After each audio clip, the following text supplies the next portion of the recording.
I still cannot get over that ding. Hello. What's up this afternoon, everyone? Ding, ding, ding. Fine Tuesday to you all. Good to see ya. What is up, Muzzama? Welcome to the Fishbowl. Thank you so much for. It does sound like the internet. It sounds like the triangle bell, like in an old Western movie. They go out on the porch and hit the triangle. Ding, ding, ding. Everyone comes in from the fields and eats their cows or whatever. Welcome to the Fishbowl. Thank you for your subscription. Big skip for you. Just graduated nursing school and passed my board. Time to party. Congratulations. That is huge news. That is awesome. Sad news bears and the Raging Goblin. Welcome you to the Fishbowl as well. Big soup cheer for you. Thank you. What is up, Mother Frogger and Burden and Labrador and Lucid? Hey, how are you, Lucid? Good to see ya. Outrageous Tyrannosaurus. Hopefully everyone is having a spectacular day. Had a great weekend, and we are gonna have some fun today. We're gonna be doing a little bit of standarding with some pretty cool decks. We got to try this Cascade deck. This is the new deck that everyone's talking about.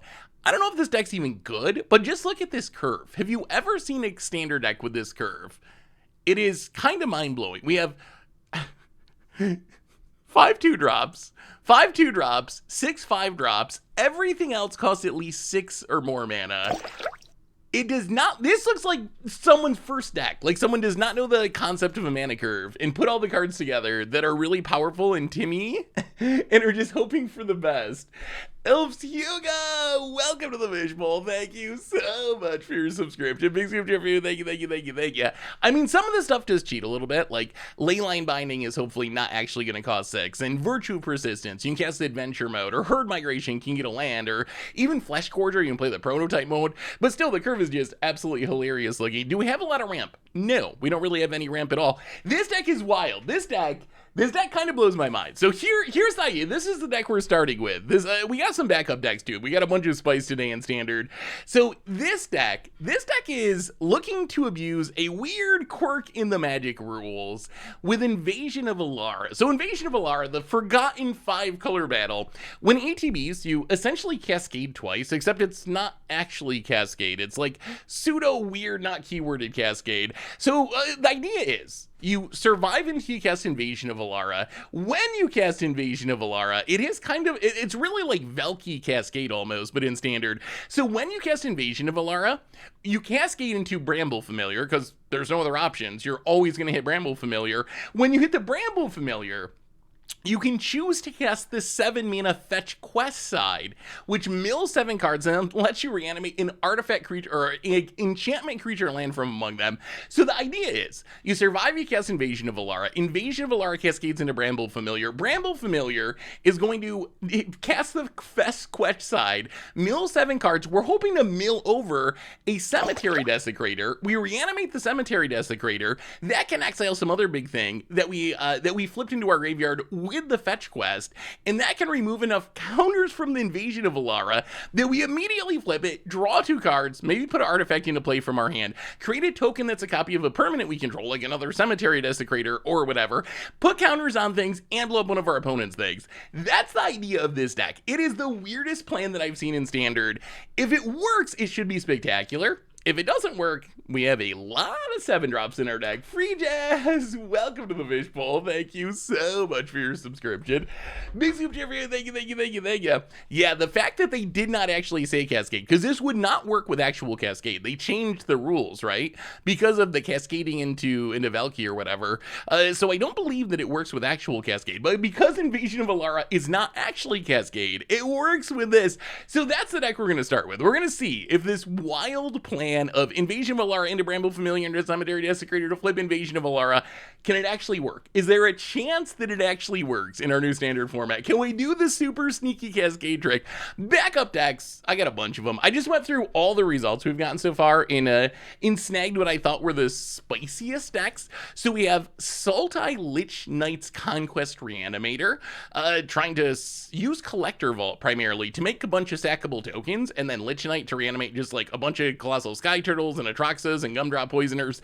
That's on the backup plan list. We also have Many Blind Mice. I really want to try this deck at some point because the idea of making a token copy of 3 blind mice so your 3 blind mice can copy itself and then just living for a while, so you are constantly getting this snowballing amount of 3 blind mice thanks to a token copy from like Yana or Tamio. Seems really funny, so that's also on the list. Naya tokens, so okay, I know people really want to see Naya tokens, so I recorded a YouTube video that's going up Friday. We could play Naya tokens if that's something you really want to see. My thinking was not to double up with the YouTube because I thought people might not want to watch the YouTube video. But if you really want to see Naya tokens, we can try Naya tokens. Just watch the YouTube video too, because the deck is sweet. It is a really, really fun deck to play. Anyway, let's do our reminders and start playing some Magic.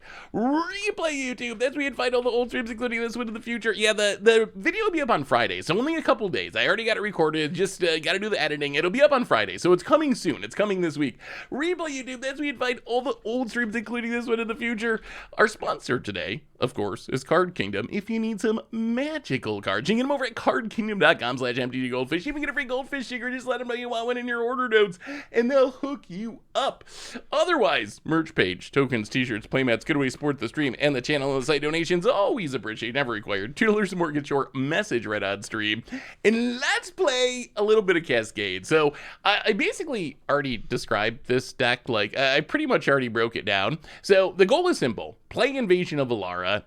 So we need to fix our mana. We need to survive the early game because we don't really play anything that costs less than 5 mana. So you play Invasion of Alara, that hits a Bramble familiar. We cast the fetch quest side to hopefully hit a Cemetery Desecrator, or we could hit like an Italia or Troxa or something boring like that. But hopefully Cemetery Desecrator to remove counters from Invasion of Alara, to flip Invasion of Alara, to do a whole bunch of other things, and hopefully that wins us the game. That's essentially the plan of the deck. We're doing that one thing as often as possible, as consistently as possible. As I mentioned before, there's a bit of cheating with this deck as far as the mana costs. And Voyon MTG, welcome to the Fishbowl. Thank you so much for your subscription. Big super for you. Thank you. So first, Leyline Binding. Hopefully we can cast for 1 or 2 mana. Virtue of Persistence. We can hopefully use in the early game to kill something. And we can also Phyrexian Flesh Scourger for 3 mana if we need to. And then Herd Migration is often being cycled for land in the early game. So the curve is not quite as jarring as it looks at first glance, but the deck is so wild. It is like, I can't believe someone figured this out. That's the part that surprised me the most, is that someone actually figured out that this was a thing that we could do in Standard. Already got killed by the combo multiple times. Really? Is it working? I've only played a couple of games with it. My impression is it can do ridiculous things, but it's also very disruptible. As there really isn't any good way to attack. Oh yeah, there's no way to really attack mana in Standard. I mean, we're not even allowed to Spreading Season Historic, let alone Standard. Well, Standard would not survive. Well, this is fine. We got our colors, we got some removal. We don't have the Invasion of Alara, but I think, yeah, we got Cycling Lands. We should find it. We should find it at some point. Are people running Field of Ruin? Not really. And plus, we do have a basic. Oh no. Oh dear. Well, GG. Oh no, I was hoping this wouldn't happen.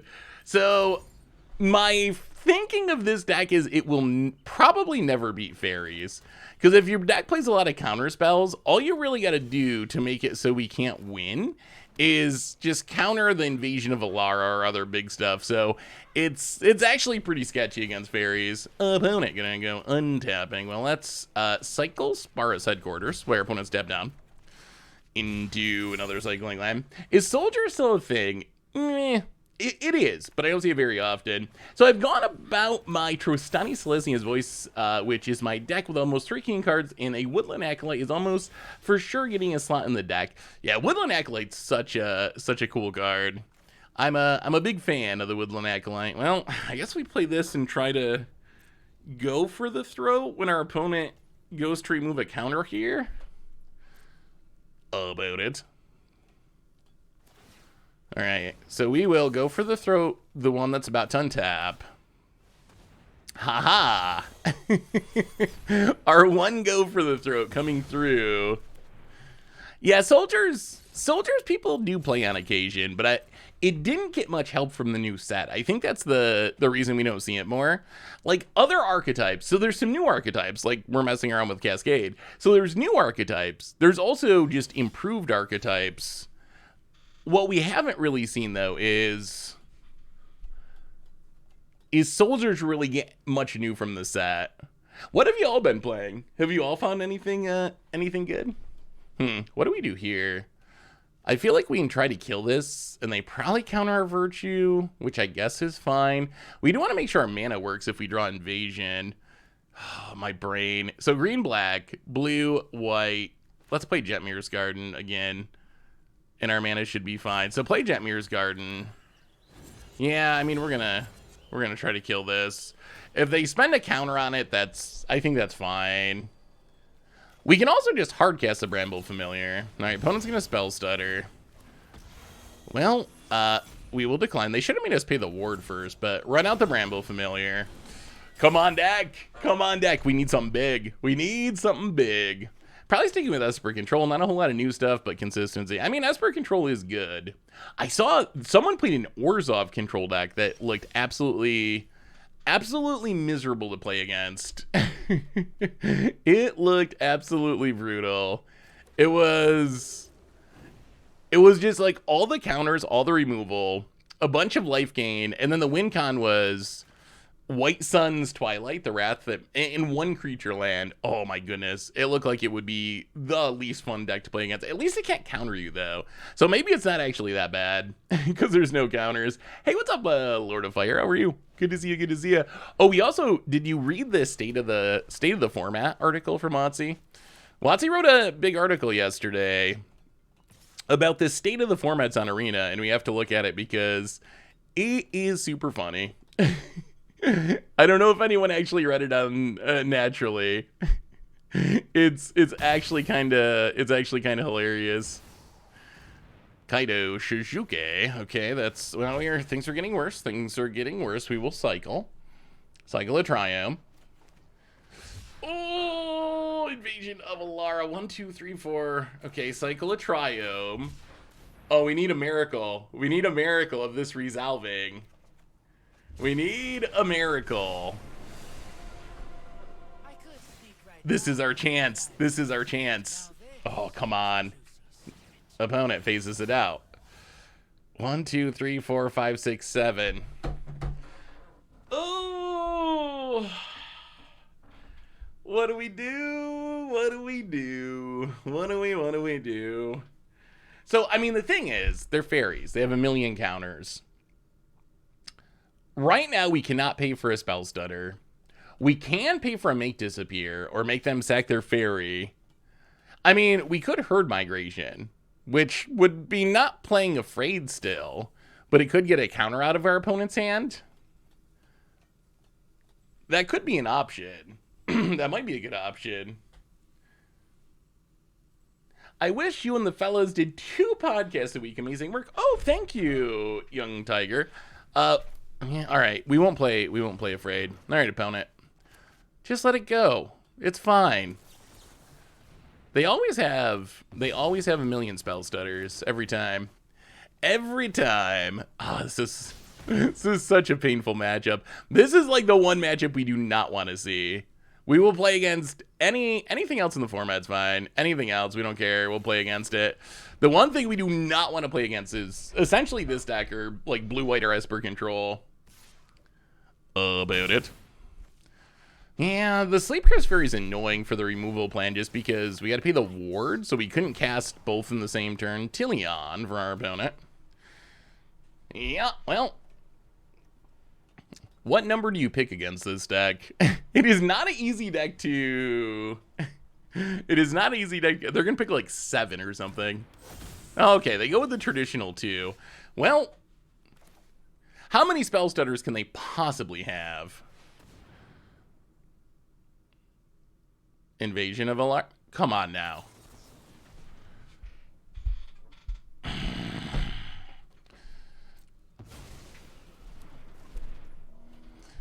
And I think that's game. This matchup is so incredibly bad for this deck. I mean, so we'll see the deck go off, because not everyone's going to be playing every spell stutter. But this is not the matchup, I don't think. I mean, honestly, this is why I wonder how real this deck can be.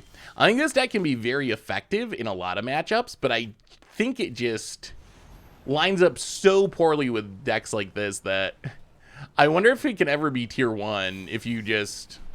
Well, okay, our opponent also had literally every spell stutter. Literally every single one on the top of their deck. To be fair, they're trying to win. Oh, yes. But so, I mean, we are also trying to win. That's part of our plan. We would also enjoy winning, potentially. Given a choice. Well, maybe Thrun is good against fairies. I could see that. How is fairies going to beat a Thrun? Thrun doesn't have reach, though, does it? It does not. Couldn't you have paid for the stutter? No, it's like X a million because of the fairies on the battlefield. Yeah, the fairies charge it up. I've been playing Pioneer with upgrades for Bard class. Ooh, yeah, Bard class got some super sweet new additions in this set. That's one we'll have to revisit at some point. We definitely got to revisit. Yeah, let's try maybe the Mirror Shell Crabs can let us win a counter war. Let's try it like that. The Bard's Wild Solo. Ooh. Yeah, Ruby seems really, really good for Bard class. Anything that's 2 mana in Gruul and Legendary is so perfect. And this is even more perfect because it actually generates mana, right? You cast it for free and it comes down and makes a mana. That's kind of ridiculous in a Bard class deck. How is Agatha felt? Is there enough synergies for its ability, or is it mostly just, it's free? We can sometimes pump with it. Colossal Dreadmaw Keeper. Well, all right, go Thrun. Welcome to the Fishbowl. We have a plan. Our plan is to play a Thrun. Thank you so much for your subscription. Big subscription for you. Thank ya. How was everyone's weekend? Anyone do anything cool? Anyone watch the Bills game? Hooray! It's kind of sad how bad the Bills are now. Depressing as a Bills fan. Jump Mirror's Garden, go. It was the first football weekend. And, wow, opponent's leaving in the removal. First football weekend, and whew, yeah, the Bills kind of blew it. More depressing is, I mean, the Jets won. How bad can it be? Help Stuck in Silver. Welcome to the Fishbowl. Thank you so much for your subscription. Big super for you. Thank ya. Opponent. Josh Allen is a fraud, a non-based Dolphins fan. I'm actually a little worried about Allen. I was a big Allen skeptic when he first came out, and then I became an Allen believer, and now I am becoming once again very concerned about if he is actually that good. The Bills weren't bad. The Jets have a great D. That's true. But they also have Zach Wilson as their quarterback. Zach Wilson. Losing to Zach Wilson is like losing... It is really like losing to Sparky. It is the NFL equivalent of getting beat by Sparky. We're going to get rid of the Sleep Curse Fairy. Sleep Curse Fairy has been a lot better than I thought. Like, it's really good in fairies, but it's actually, like, not a bad creature. It's actually a pretty good one. All right, opponent, tap out, play a Tillion. Tap out, play it. Oh! It's going to happen. Our opponent tapped out. Our opponent foolishly tapped out to try to draw a card. We got the invasion in hand. Oh my goodness, maybe we can beat fairies. Maybe there is a way. I mean, at least the Browns and the Broncos did the Bengals and the Broncos did equally bad. All right, here we go. Opponent, no fear of the invasion. Invasion of Alara. We know what we're going to find. It is going to be some Bramble familiars. We're going to cast the Fetch Quest mode. And, low roll. Okay. No Cemetery Desecrator, which means we'll have to settle for an Atroxa. Actually kind of disappointed that we ended up with an Atroxa. That's not really what we were going for. I guess Atroxa can potentially... I mean, Atroxa probably wins. It's just not the way we wanted to win. We wanted to win spectacularly by flipping this Invasion of Alara. Now we got to win the boring way of just beating our opponent down. What else do we discard? Virtue? Actually, boy, this hand is busted. This hand is busted. You know, we'll discard the Itali. We don't need the Itali. We're not dirty Itali players. About it. Is this a first place deck? I don't think it was first place in anything, but it is a deck that was playing the Moto Challenge. Wow. Did they say? Oh, they got Tillion. Okay. Opponent gonna kill the Atroxa. Sure. Well, I mean, we can do this all day. Eventually, we will hit a Cemetery Reaper. Xander's Lounge. Well, let's play Xander's Lounge. This ultimate's at 7. All right, let's play Thrun. How do you like us now, fairies? How do you like us now? Can't be countered, hexproof, can't be targeted. This is like the fairy mirror breaker. I don't know how fairies beat this. Opponent, Shieldred. I think that's kind of cheating. That's not a fairy.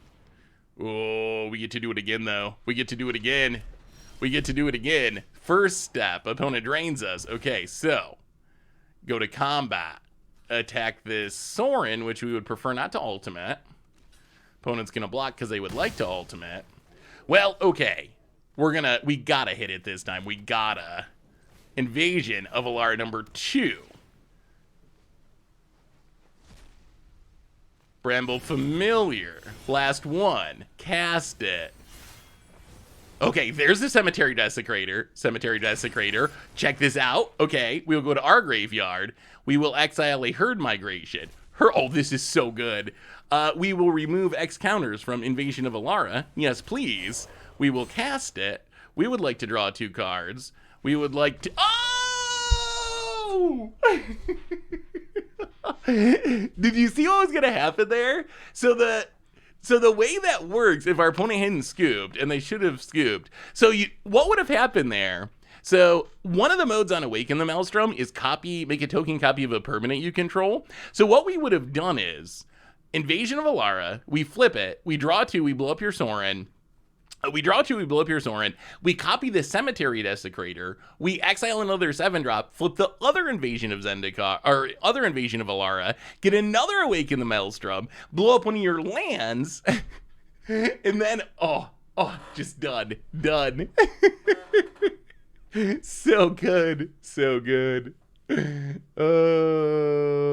I do enjoy beating Shieldred. Shieldred losing is always good with me.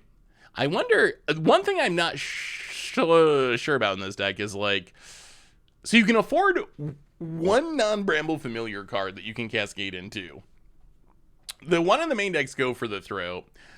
We could bring in like up a Beanstalk, Parasitic Grasp, because you're always going to hit 2 cards. So you can afford 1 whiff in the deck. I guess we just go for the throat though.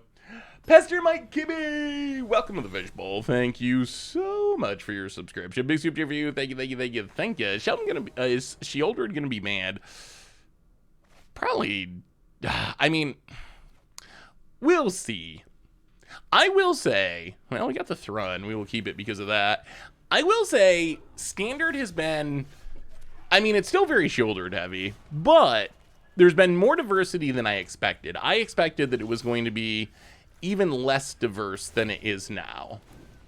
So I think that's a bit of good news, at least. Wow, gift subs for days. Help Stuck in Silver handing out 10 gift subs to Unshaven Drake, Dejuice Caboose, Kypies, Who's My Scooter, Mekju, Seabiscuit, Ancient, Gravik, Sunbreaker, and Eternal Ether. Welcome y'all to the Fishbowl. Thank you so much for your subscriptions. Big soup for you. Thank you. So let's think about this. If we heard, we do kind of want to kill this at some point. We could just, let's just, I think we actually just play a land and pass this turn. Get rid of the Fairy Mastermind. Have double removal spell at the ready. Kunat Nohana! welcome to the Fish Bowl. Thank you so much for your subscription. Big super for you. Thank you. Who's gonna be in Vegas? Is anyone from Twitch going to be in Vegas this year? Schwamp. Tillian. There's no way they name 6. Ain't no way. No chance. Okay, they name 2. We leyline binding. Out of here, Tillian. Maybe the fairy matchup is not as miserable as I thought. I was thinking this was like unwinnably bad, but maybe it's just normal bad instead of unwinnably bad. How's our mana doing? Oh my god. The thing that's worse about this deck is we got to think about the mana. Green, white, red, black. We also need double green, though. I guess we just got to take a forest. All right, we'll take a forest. Hopefully this works. Green, red, black, white. No. Okay, let's just play the Rafine's Tower. Sure. Play the Rafine's Tower. Did you play Lorcana? I haven't played Lorcana yet. I didn't read your sub message. Oh, my apologies, Pestermite. Let me find it. Let me find it. Oh, I think I missed it with the huge amount of gift subs. My bad. Pastor Mike Kimmy, welcome to the Fish Bowl. Thank you for your subscription. Big super cheer for you. Hey, Seth, been doing very well in the Mythic Ladder with Mardu Pyromancer, like it's 2018. Hope you're doing well. I got to see this deck list. I remember the Pro Tour with the original, I think it was Jerry Thompson playing Mardu Pyromancer. Lingering Souls, flash it back, make it. It was just like the fairest, grindiest. That's one of those just like old school modern decks. The good, clean, like Fairy Mastermind. Okay. I mean, we got Thrawn. Would you like to counter an opponent? You can counter it. That's fine. Watch him have Shieldred's Edict. That would be. Oh, they really do have. I was kidding. I was kidding. About it. Not this year, but I'm getting my first car in January. Ooh. That's sweet. Dude, you know what? I think we just take it. I think we take it. Get Shieldred. And then I think we just hardcast the Cemetery Desecrator. Exile the actually the Thrun. We can't get Thrun back from the graveyard anyway. Is Cemetery Desecrator actually a good card? I'm kind of wondering if Cemetery Desecrator is underrated. Like, it's a walking 3-for-1 usually. About it. I need to stop talking. I never stop talk. Okay. Hopefully I don't even know what we exiled there. What did we exile? Oh, a Go for the Throat. Okay, that's fine. Opponent has 3 mana up. 2 cards. You know what?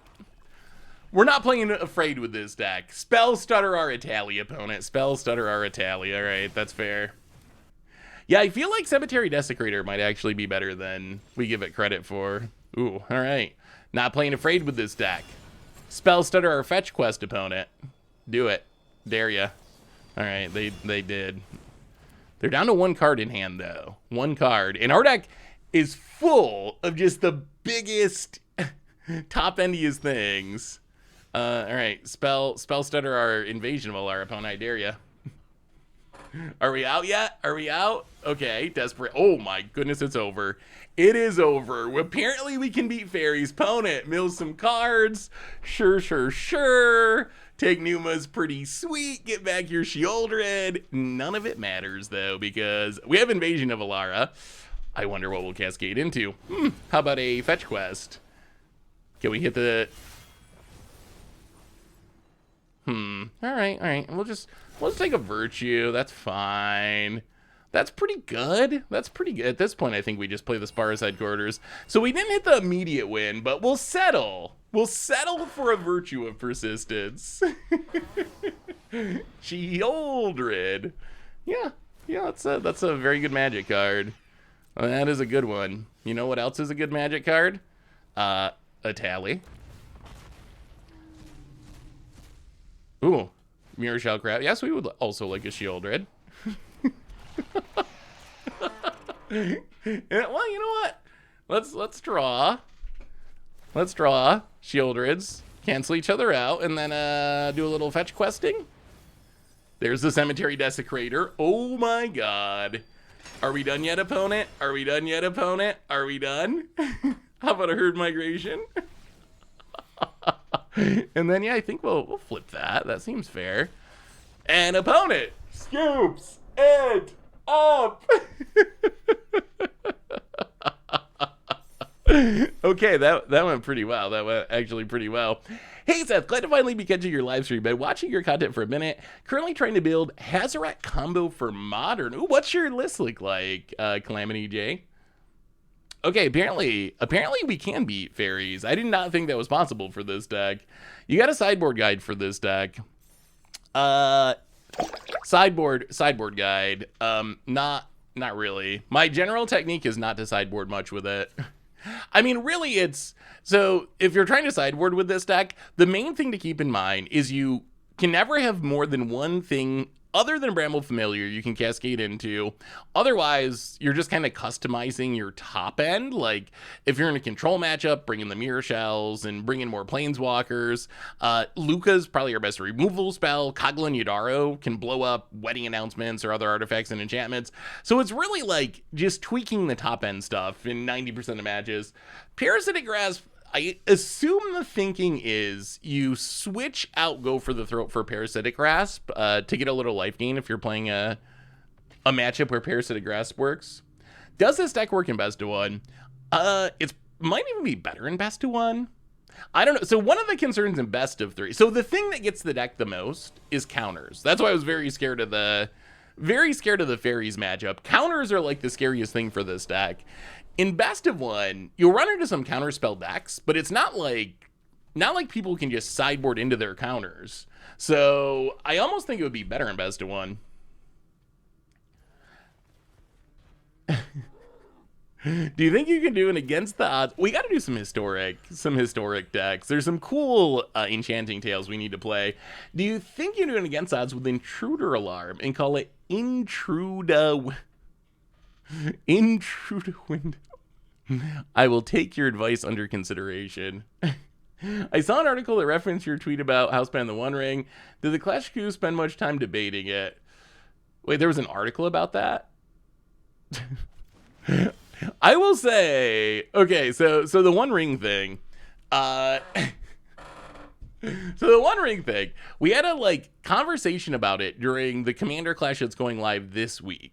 So we had a conversation. I thought the end result of that conversation is we were all in agreement that we were banning it. So I tweeted about it, and then apparently that was like a really big topic. I just thought it was a random tweet, but apparently it was a big topic because it was like on Reddit. Apparently it was in an article. So we decided after the conversation that we're going to actually, the next week's Commander Clash podcast is going to be dedicated to the One Ring. We are dedicating it to the One Ring, with the idea being we're going to have the full debate and the full conversation on the podcast. So it wasn't controversial. Most people, I think, actually seem to agree with the idea of banning it. I was just surprised that it was such a topic. I didn't know why anyone cared. I was surprised so many people cared about the house ban list for Commander Clash. But apparently people do. But yes, we're gonna have the whole conversation during next week's podcast. So we haven't recorded it yet, so I can't really give you any sneaky details. But yes, it'll all be on the podcast in public, so you'll be able to hear us do the whole conversation and debate. Looking at this match, why don't you have a fish character in MTGA? Is there a fish character? Oh, do you mean for the pet? So the bear is in honor of my dog Bear. Oh, did I tell you, chat? So we met the dog life. Burmese mountain dog. Have any of you seen a Burmese mountain dog? So Bear met this little Burmese mountain dog puppy. This weekend. It was now I kind of want to get one. It was like the cutest. It was like 4 months old, and it was the cutest dog. It also happened to be named Bear, and it just got the biggest paws. It looks like it's going to be massive. Now I really want a Burmese Mountain Dog. I didn't realize how cute Burmese Mountain Dogs are. I keep thinking I got to get Bear a friend at some point, so maybe it's going to be a Burmese Mountain Dog. It won't be till after Vegas for sure, but we'll see. At some point, I might get a second dog, so Bear is a friend. Well, can we cast this? Do we have the mana? Yeah. All right, let's do our thing. This is what we came to do. Invasion of Alara. I wonder what we'll cascade into. We'll take the Bramble Familiar. We will cast the Fetch Quest. Show us a Cemetery Desecrator. Yes, there's Cemetery Desecrator. I think we'll get that. And then I think we will exile your Virtue of Persistence. Yep. And then opponent scoops it up. Is the cat not a friend? No. See, CC doesn't want to play with Bear. Bear's tried. Bear tries, and CC's just not into it. So I think he needs another dog that he can play with, because he likes playing with puppies. He loves playing with puppies. Every puppy he's met, he's loved playing with. Cece she's a cat. Cece does her own thing. They're so great, so cute. They're puppies until they're 3 or 4, and then live until they're 8 or 9. Yeah, I worry about that with Bear too. I think that well, that was another easy win. I think that Rottweilers also do not live super long. I think it's like 10-ish years. So for dogs, that's not super long, I don't think. All right, how are we sideboarding? So opponent's just playing Golgari. Some nice clean Golgari stuff. And we're doing broken things. You know, Flesh Gorge are probably gonna die, right? Let's just bring in the crabs. Can we bring in Up a Bean? You know what? Let's try Up a Beanstalk. Actually, no, Shieldred. That might be bad. We'll keep the Gopher. That we'll be responsible. What do we do versus the end? Nah, we just hardcast stuff. We have enough, like, so our main plan is that. The Cemetery Desecrator shenanigans. Can we keep, I mean, our deck has so many lands. Yeah, I think we actually mull again. This hand's pretty sketch. All right, well, this hand's not great, but it's keepable. There is kind of a diversity of threats, honestly. So the main plan is the Cemetery Desecrator Invasion of Alara thing. But if that doesn't work out, we'll just put a mountain to the bottom. If that doesn't work out, we still have a Tallies, we have a Troxa, we have Luca. So there are a bunch of other things that can theoretically win a game. Wow, we have a lot of virtues. A lot of Virtue of Persistences. Well, we're going to be able to kill our opponent's turtles. My Dachshund lived until he was 16. Oh, that has to be hard. Past this year. The best card they can hit with end is Familiar. Yeah, if they hit the Familiar, we have to hardcast stuff, essentially. There might be, so if you're worried about the end, it might be worth just not playing Familiar as a mana dork. Phyrexian Flesh Gorger. Well, opponent, we have an answer for that. Which is Luckwing Scorn. Flesh Gorger down. We can do that all day. I mean, sometimes I cast it, but I probably shouldn't. Hey, Seth, the All Access Pass in Moto was free on Thursday. What would you say the most fun to try for this occasion? Ooh. That is a good question. So you can play anything on Moto, anything at all. How much do you care about being competitive? Like, is being competitive a goal, or are you just going to jank around? Oh, no. Mirror seems bad in this deck. This makes colorless mana? Why are we playing a land that makes colorless mana? That seems very, very sketchy. So we have red, white, blue, black, green. I guess we have a lot of black in hand, but we do not have double black. All right, we'll take a swamp. Yeah, I don't know why we're playing Murex. Mississippi River is an experience. That's one of those decks That's one of those decks that I think everyone should experience if they get a chance. So I think that's a good option. I don't think Unlicensed Hearse really stops us. Like, if you resolve Bramble Familiar, the whole card has to resolve. So there's no window to, like, mill the cards and then Unlicensed Hearse snag the cards from the graveyard. What deck is Mississippi River? Mississippi River is the Legacy opponent. Is the Legacy Cascade deck that we played. Are we, what, 2-0? 1-0? 2-0? We haven't lost. I'm trying to update the record. It's the Legacy Cascade deck we played. You can find it on the YouTube channel. It is pretty wild. Vintage would be a fun thing to experience. It will be tough as far as, like, posting a good record if you've never played Vintage before. But just the power of, like, having all the power 9 in your deck and so forth is actually pretty sweet. So that would be another good option if you have all the cards for one day only.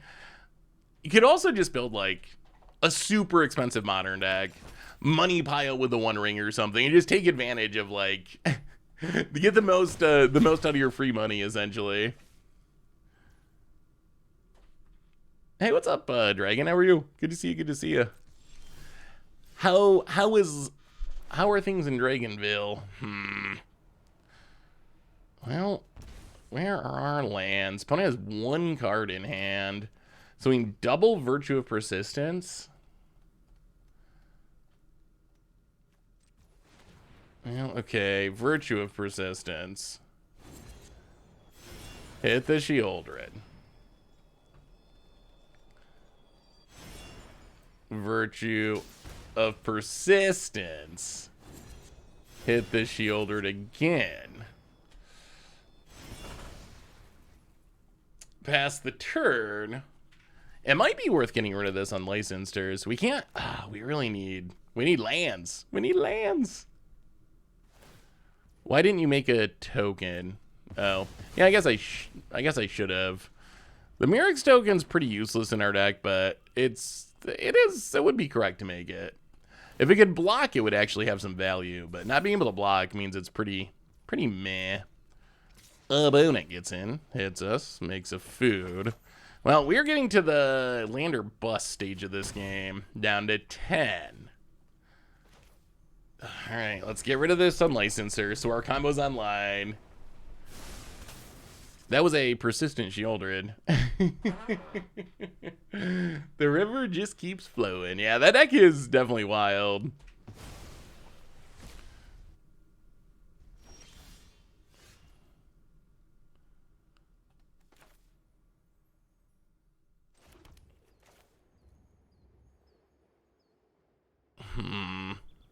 Yeah, I think we played the Bramble Familiar.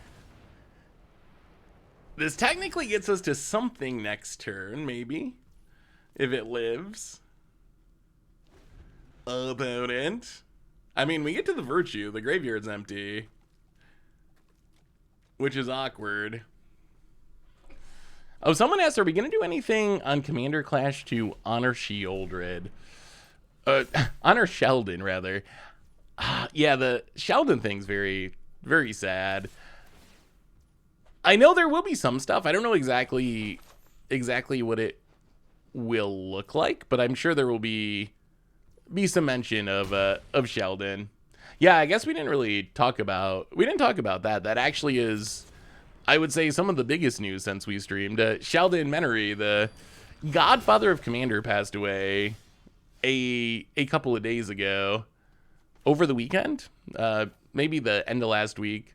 He'd been dealing with health stuff for a long time. Like he had, I believe, cancer, and had been dealing with that for many years now. But he was still writing articles, going to events, like so yeah. It came kind of, everyone knew he was sick, but it came very suddenly. When all of a sudden he just kind of passed away. So yeah, that's definitely the sad news.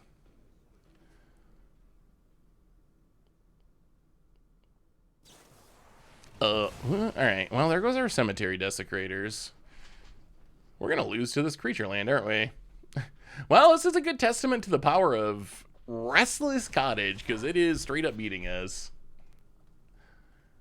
All the virtue of persistences do nothing. Wow, they didn't fire it up. What? Oh, they didn't have enough mana. Okay. Well, Luca. Save us, Luca. You're our only hope. At least Luca can make blockers. Alright, make a beast. Hit you for 1 since it can't block anyway. Bone it down to 21. Poison up to 2. Gains a little life. Yeah, I feel like the creature lands are... I think they're still strong. I think we would see them more if there were more decks in their colors. Alright, opponent draws a removal. Are we going at the Luca? So it'd be a nice time to draw a bomb. Something big. Our deck is full of 7-drops. Drawing one of them would be pretty sweet. Okay, we will accept this. Invasion of Alara. Into a Bramble familiar. Bramble familiar.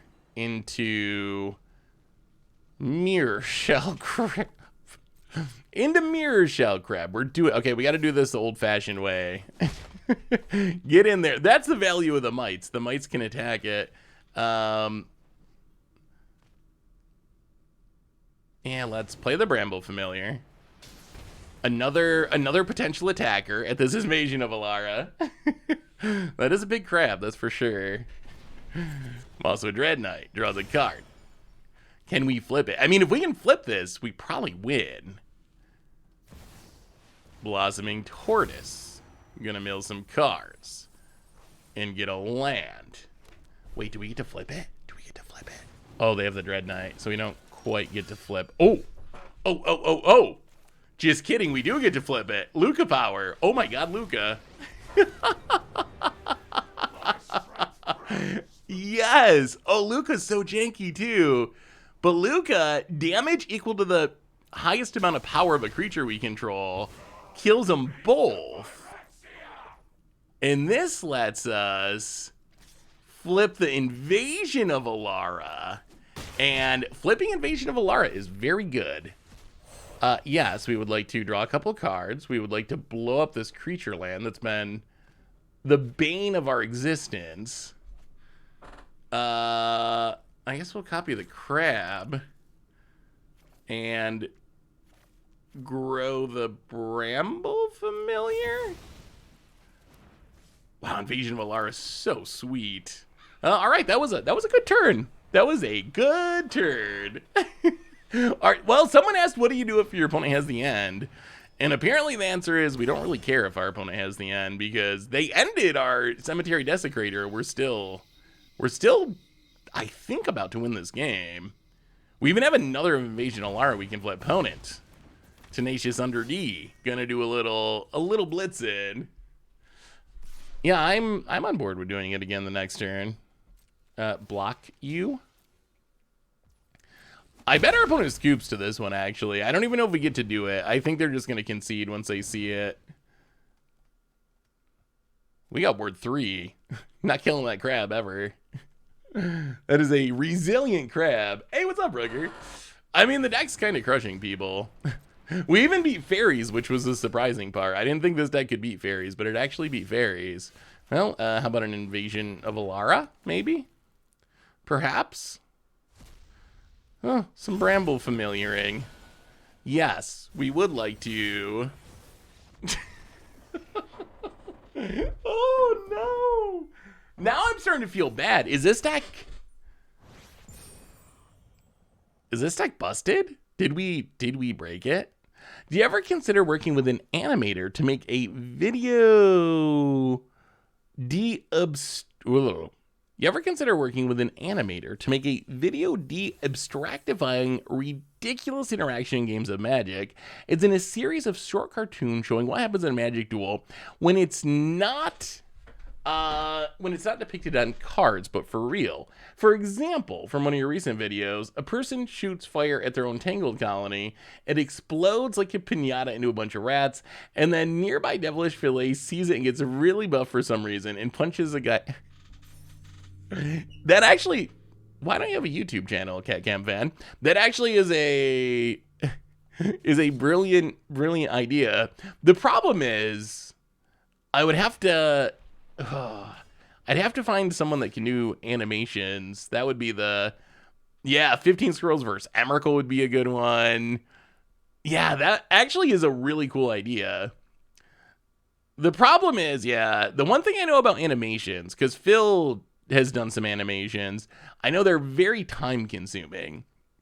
So the question would be, is there actually someone that could do the animations where it would make, I guess, financial sense for everyone? Like, would it be something that they could actually do in a way that would be worth it for a small funny video? So we'd have to figure out the details, but I like the idea of it.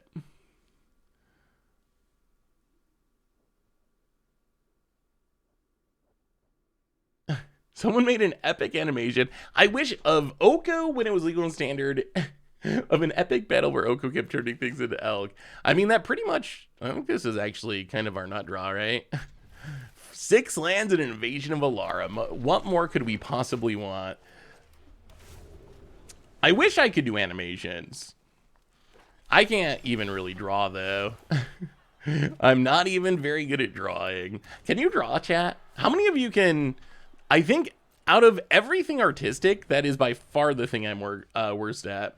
I'm actually working on the script for your video. Ooh. Wait, for what video, Doug? Oh, is this a mirror? Are we playing the same deck? Well, if this is a mirror, I'm glad we won the die roll. And I'm glad we have this leyline mining. That's all I can say. Hey, Seth. What do you think about a Egger-Wish Golgari deck built around 4 recursive threats of Mosswood Red Knight, Tenacious Underdog, Red Tooth Vanguard? I gotta actually look up that one. What is Red Tooth Vanguard?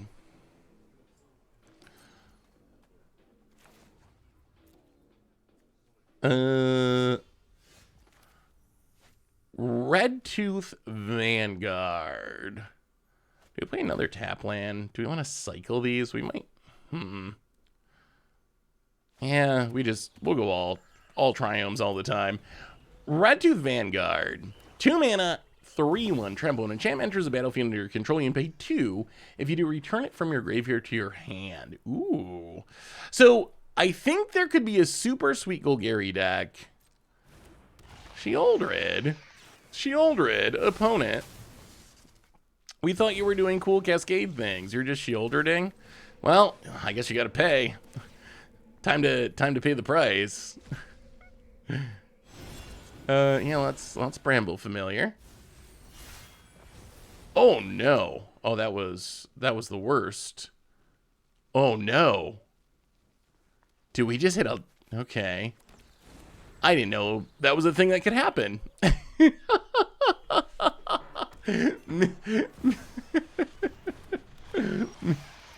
Mill 6 lands and reanimate a land. Okay, that's fine. We'll kill your Shieldred.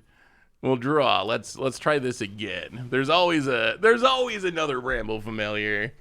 Okay, Bramble Familiars. Cast it. We can't hit all lands again. Okay, there's all the action in one pile. So we take a Cemetery Desecrator. We'll go to our graveyard. We'll take this Herd Migration. And this is usually where they scoop. Invasion of Alara. We will cast it. We will draw 2 cards. We will blow up one of your lands. And then, yeah, I guess we copy the Cemetery Desecrator. Oh, boy. Wait, we're going to pull up a lot of lands here. Let's go back to our graveyard. Let's exile Herd Migration. Let's remove a few counters from this Invasion of Alara. Let's... This deck is actually kind of busted. Yeah, I feel like... don't they need to figure out a way to just make this not work. Magic rules are so weird. Like, we already know this interaction is really busted. We already know cascading into really expensive things. We saw that with Valki, like cascading into Tibalt. Remember the like infamous turn one Tibalt game we had before they banned that interaction? Like, they know that cascading into big things is very, very problematic, and it tends to be too overpowered.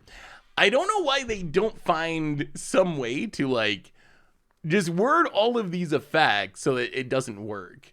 Like, it doesn't work with Cascade, but this is Cascade, but not exactly Cascade, so it technically works with this. It's so funny. I mean, I actually don't know. Oh, yes. No. I'm not saying it should ban anything. I don't even know if this deck's that good. I just think it's funny that this is like the third deck or something built around the interaction of like using a Cascade spell to cheat something more expensive than you should be able to Cascade into play.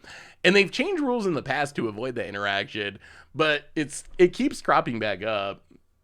I mean, in this deck, I will say it's kind of crushing people right now, but I'm not even sure like how strong it is overall. I think it's definitely a powerful deck, but I still feel like counter spells very much interact with it. Like, I'm still surprised we beat the fairy deck. So I'm the deck's been out for like 2 days, so I'm not even saying it's overpowered or anything. I just think it's funny that the Cascade interaction all keeps coming back up. No matter how they word the rules or however they put it, like someone's gonna figure out a way to Cascade into a 7-drop. We'll bring in some mirror shells or like that. Do we want to do another pack one pick one? Yeah, give me a pack one pick one, Lucid. I hope that someday I hope we're at the same event so I can actually play your cube. I'd love to someday be able to do that. So hopefully that lines up at some point. Do I consider myself a Timmy or a Johnny? What do you consider me, chat? I really, like, I think I would consider myself more, well, I guess I would consider myself more Johnny than Timmy. So Johnny's like the combo player, Timmy's, but at the same time, I don't know. I feel like it doesn't really fit, because when I think of Johnny, I think of like storming off or whatever. So I don't know if I fit into any of the classic Magic player archetypes. It might be that I just don't actually fit into any of them. Well, let's herd migration for a land. Grab a, oh good god, something. I don't even know if it matters. We'll take a swamp. I don't know if it really matters at this point. Is Panharmonic, I guess that's the question. Is Panharmonicon a Timmy card or a Johnny card? And that is the determining factor in this debate, I think.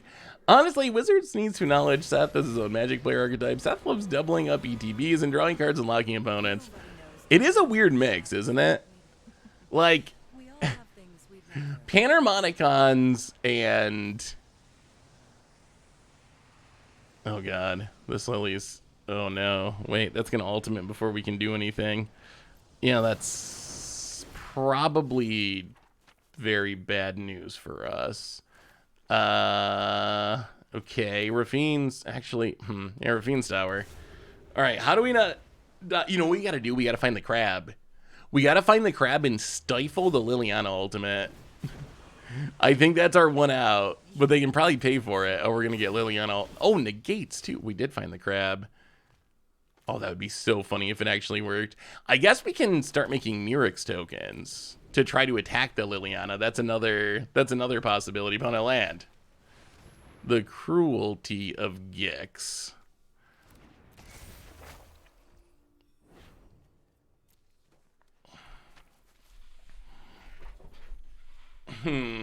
Okay. Sure. Go mites. Go mites. Hey, welcome to the stream, Eureki. How are you? How's your day been? Well, all right. I know I was bad-mouthing Murex earlier, but Murex might be the hero at the moment. I'll go to combat, hit the Liliana. Our opponent gets to tutor though? Ugh. Opponent going to tutor. And Yeah, the problem is if we counter the... So if we counter there, I guess I should have mentioned this. So if we counter, we can't make a Might and then Liliana ultimates.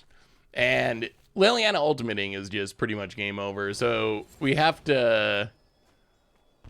We have to focus more on stopping the Liliana than... Oh, okay. You know what we need? We need to draw an untapped land that lets us cast this invasion. That's what we need, and we need it right now.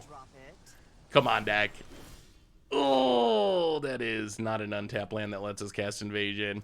Yeah, Liliana seems very good against us, actually. So they get to reanimate what? Oh, so many basics in the graveyard, too. The problem is if we play this and we discard the invasion, I guess we just have to, though. All right. I mean, our one chance is to do the invasion of Alara thing, but we're running out of time. Have people talked about the new secret lair in Vegas? We haven't talked about that yet. It was on my list. We haven't really talked about too much Magic news at this point. But yes, there's a new festival in a box. I haven't actually read the details. We'll have to look it over. After this game, we'll look it over. About it. Is it worth it? Do you think it's worth it? You won't be About it. I'm also Dread Knight. So now the Lily ultimates. Yeah, I think they just get us here. We tried. Oh, actually, wait. Wow. That actually kind of gives us a... hilariously gives us a shot. Okay, Cemetery Desecrator. Exile a Cemetery Desecrator. Get rid of the Liliana. Okay. Game on. Cemetery Desecrator is continually proving its worth. Izida. Welcome to the fishbowl. Thank you so much. Yeah, our deck is full of bombs. Okay. What is our opponent playing? Five-colored pile? Thank you for your subscription. Big super for you. Thank you. Yeah, Vikings and Bills fans do have a lot in common, don't they? It's 38 months. Welcome back to the fishbowl, AC Doc. Thank you so much. Yeah, well, we got rid of one Planeswalker, but it's getting worse.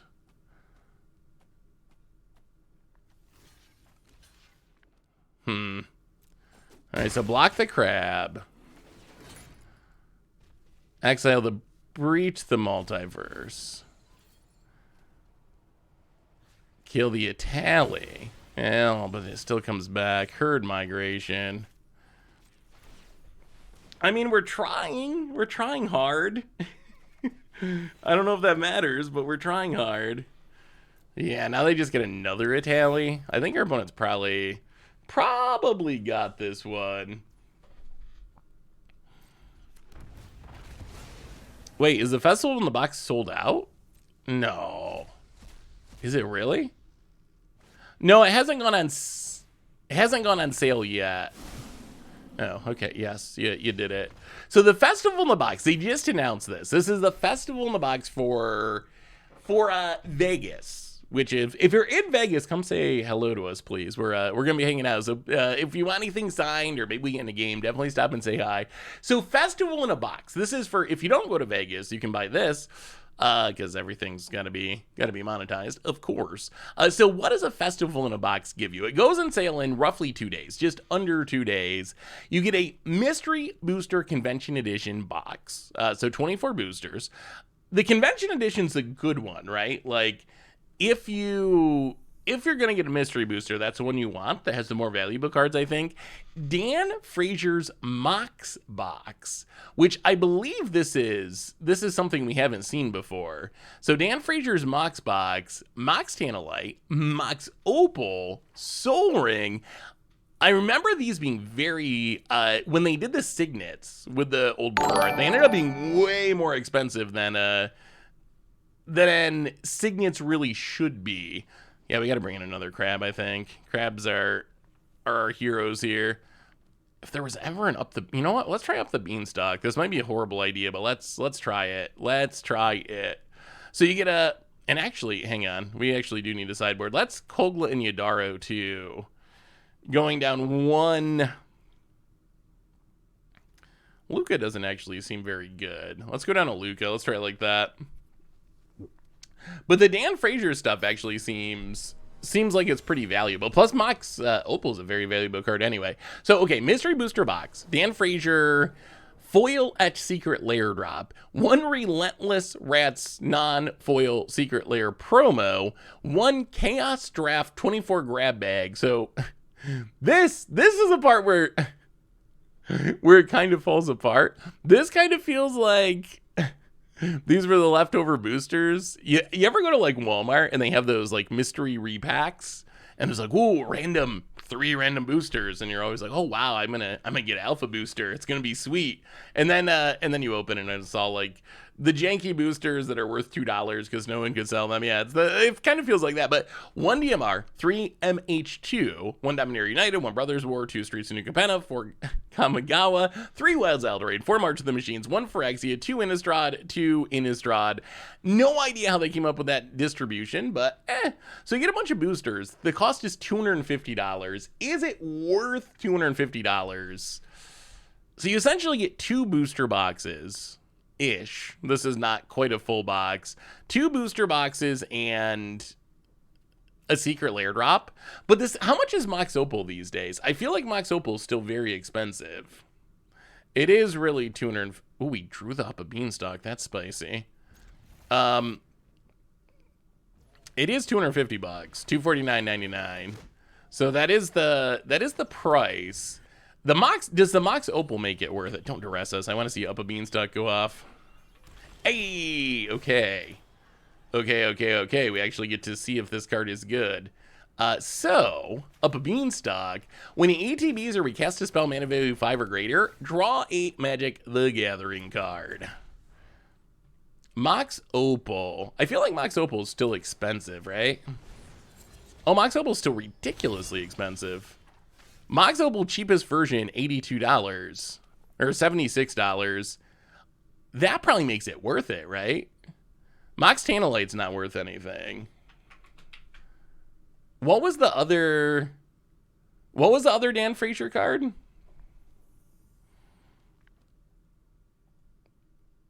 So actually, the more I look into this, the other Dan Frazier card was what? Mox Tantalite, Mox Opal, oh, Soul Ring. Old Border Soul Ring. And then the Relentless Rats. Is that promo known? The Secret Lair one? Apparently not. Let us Herd Migration. Grab a blue source. Oh, this up a beanstalk might actually go off this game. Pass the turn. Okay, so I've actually changed my opinion. Now that we've looked into the price of the cards, it actually seems like a fine deal. The Convention Edition booster box is fairly valuable. I think it's more than a normal booster box. So let's say that's $150 or something. Then you get the $80 Mox, and then you get all these booster packs. It actually seems like a fair deal for what it is. Where is it available? So it's a secret lair. I assume it's available everywhere. Although you might have very sadly high shipping if you're outside the US. I do know that that's a thing that tends to happen with these secret lair drops. So the shipping might be very high. Opponent. Mosswood Dread Knight draws a card. And passes. Well, Haunted Ridge, go. I mean, eventually we're just going to start hard casting Atroxas and so forth. Opponent. Tap land. Show us a Shieldred. Should we cycle Landline Binding? Mosswood Dread Knight.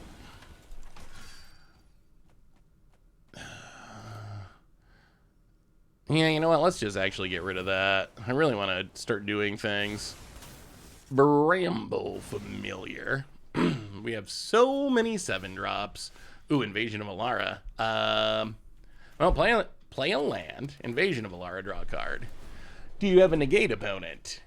Oh my goodness, they do not. Oh boy. Bramble Familiar. Yeah, we'll cast a fetch quest. Up a Beanstalk. Gonna draw us a card. Ooh, another Bramble Familiar. Oh, we hit it. We hit it. We hit it. Cemetery Desecrator. Yeah, we'll go back to our graveyard here. Take this Herd Migration. And this deck looking a little Busterino. Flip it. Draw 2 cards.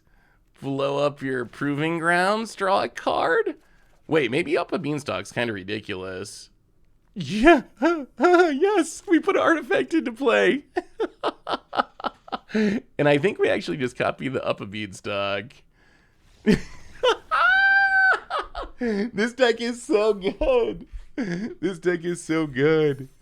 Wow, this deck is ridiculous. We have not lost yet. Okay, this deck's kind of insane. Seth, I think you mentioned this other week, but I missed it. But I'm recovering from surgery for a ruptured bicep tendon. I appreciate you keeping me entertained during my recovery. Ooh, Pyro. I did miss that. How did you rupture your bicep tendon? That sounds incredibly painful. Is it as painful as it sounds? It sounds like it probably hurts. Yeah, I mean, so Up a Beanstalk's been getting a lot of modern hype. And we'll do 1 or 2 more. What backup deck are you most excited about? Or I guess maybe we just gotta play this till we lose. If we never gonna lose, then we just keep going. Did I miss a donation too? I feel like I did. I did. Oh, Icy Doc, my apologies. $5 donation. Hey Seth, truly appreciate all the years of your streaming you've given the community, from the days before the camera to where you are now. But in my heart, nothing has been more beautiful than that bite of anchovy pizza. Yum.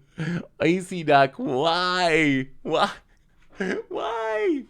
Why do you gotta bring that up? I can still taste it. It's been a couple of years now. We do need to do another charity stream. Chat, what? Okay, so we gotta do I want to do another charity stream. How do you get that many golden gems? Spending money mostly.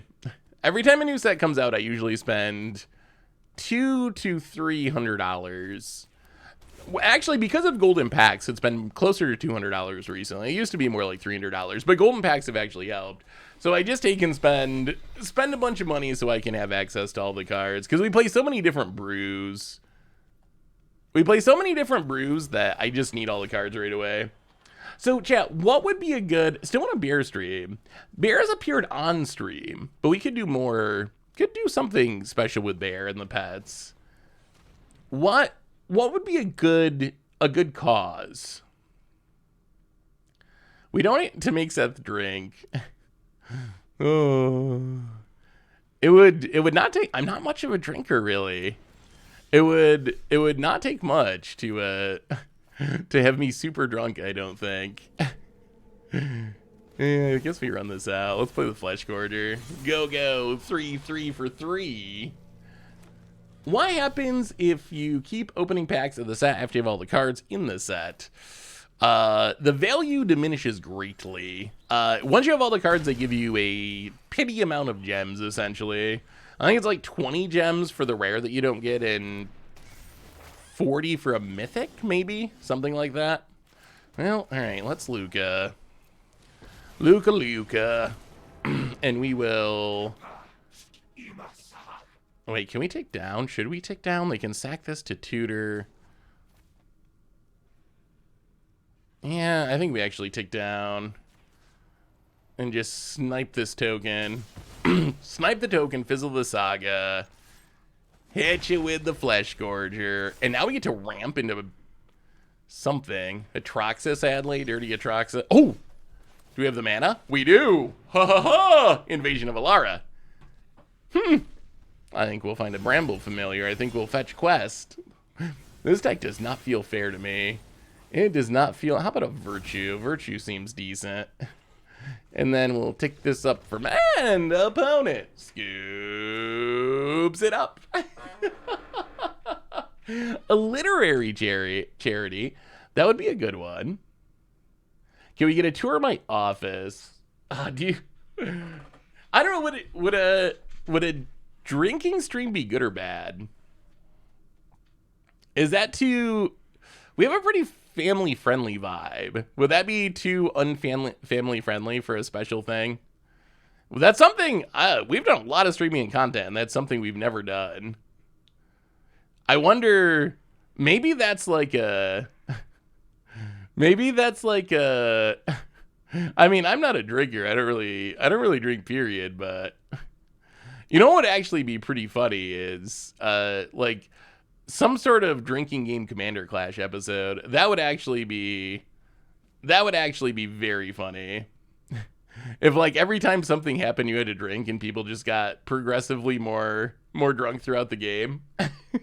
that would actually probably be pretty funny. Drinking is family friendly as long as you control your tongue. I mean, I'll probably be a little goofy, but I'm actually not really worried about saying something that would be not family friendly because I just don't really talk that way. My theory for all that is if you don't talk like that in your day-to-day life, you're not gonna like get drunk and accidentally start swearing or saying things that are gonna be wrong or offensive or whatever. So that's something I'm not actually worried about. Oh, if we're drinking Stone Rain's homemade mead and sake, maybe I'll have to pitch that to the Commander Clash crew. Maybe we do a after dark episode or something, like some sort of special after hours thing. That could actually be kind of funny. I could see that. I think if we rank up with this deck, we're gonna switch decks. I'm starting to feel like this deck is actually just too good. Could also not get drunk.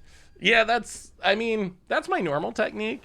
I don't even know when the last time I drank anything was. I just generally don't drink. I'll have a like glass of wine on very rare occasions once in a while, but not a drinker. I drank more when I was younger.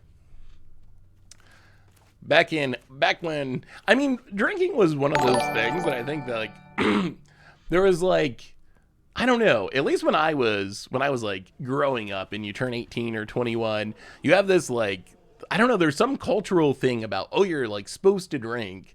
So I drank then because I thought that was what I was supposed to do, but I just never liked drinking. I don't really enjoy being drunk or like the feeling of it or whatever. So I guess I'm lucky in that way because I have like some older relatives that are like pretty alcoholic-y or whatever. So I guess maybe I'm lucky that drinking just never really had much of an appeal to me. It was not something that ever was super interesting.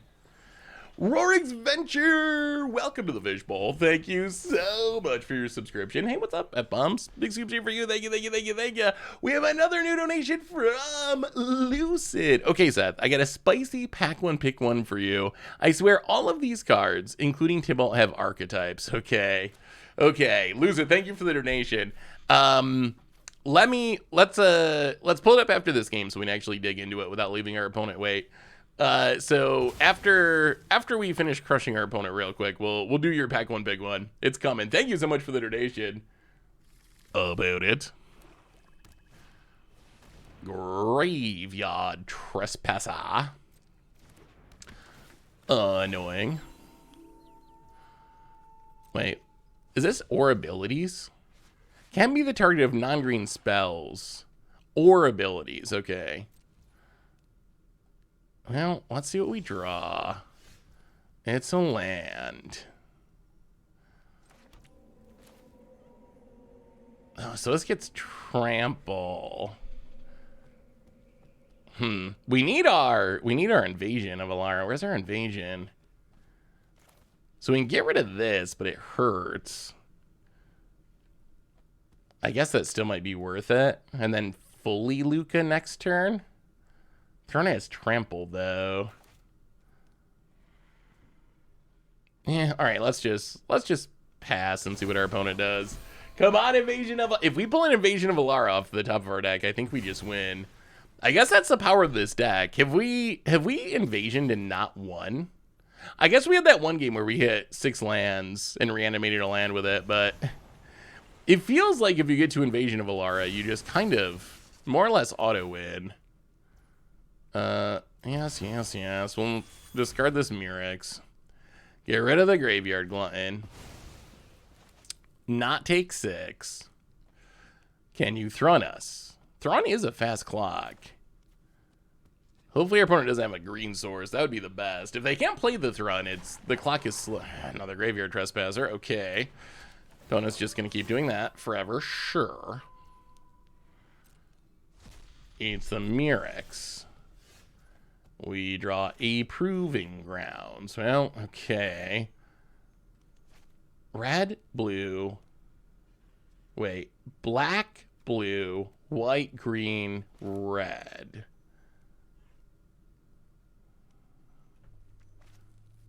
Huh. Well, play the Proving Grounds past the turn. Leave up the Leyline Binding. Opponent. Yeah, I'll have to see about getting another charity stream set up. Maybe this holiday season. We're getting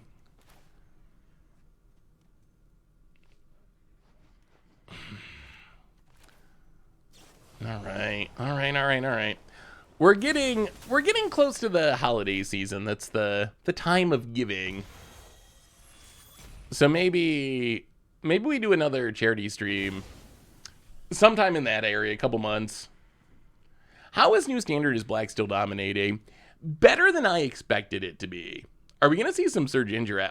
Surge Injure. So we're trying to get stuff done because we're going to be gone for like a week in Vegas. So we've been trying to get some stuff done ahead of time. So we recorded an extra Commander Clash, and I got to play Surge Injure, and Surge Injure is sweet. I mean, we played the Cookie deck in Standard, and that was really good, but it is like way better in... Oh, sorry, opponent. Sometimes you do everything right, and we top deck Invasion of Alara. GG. GG. Bramble Familiar. Fetch Quest.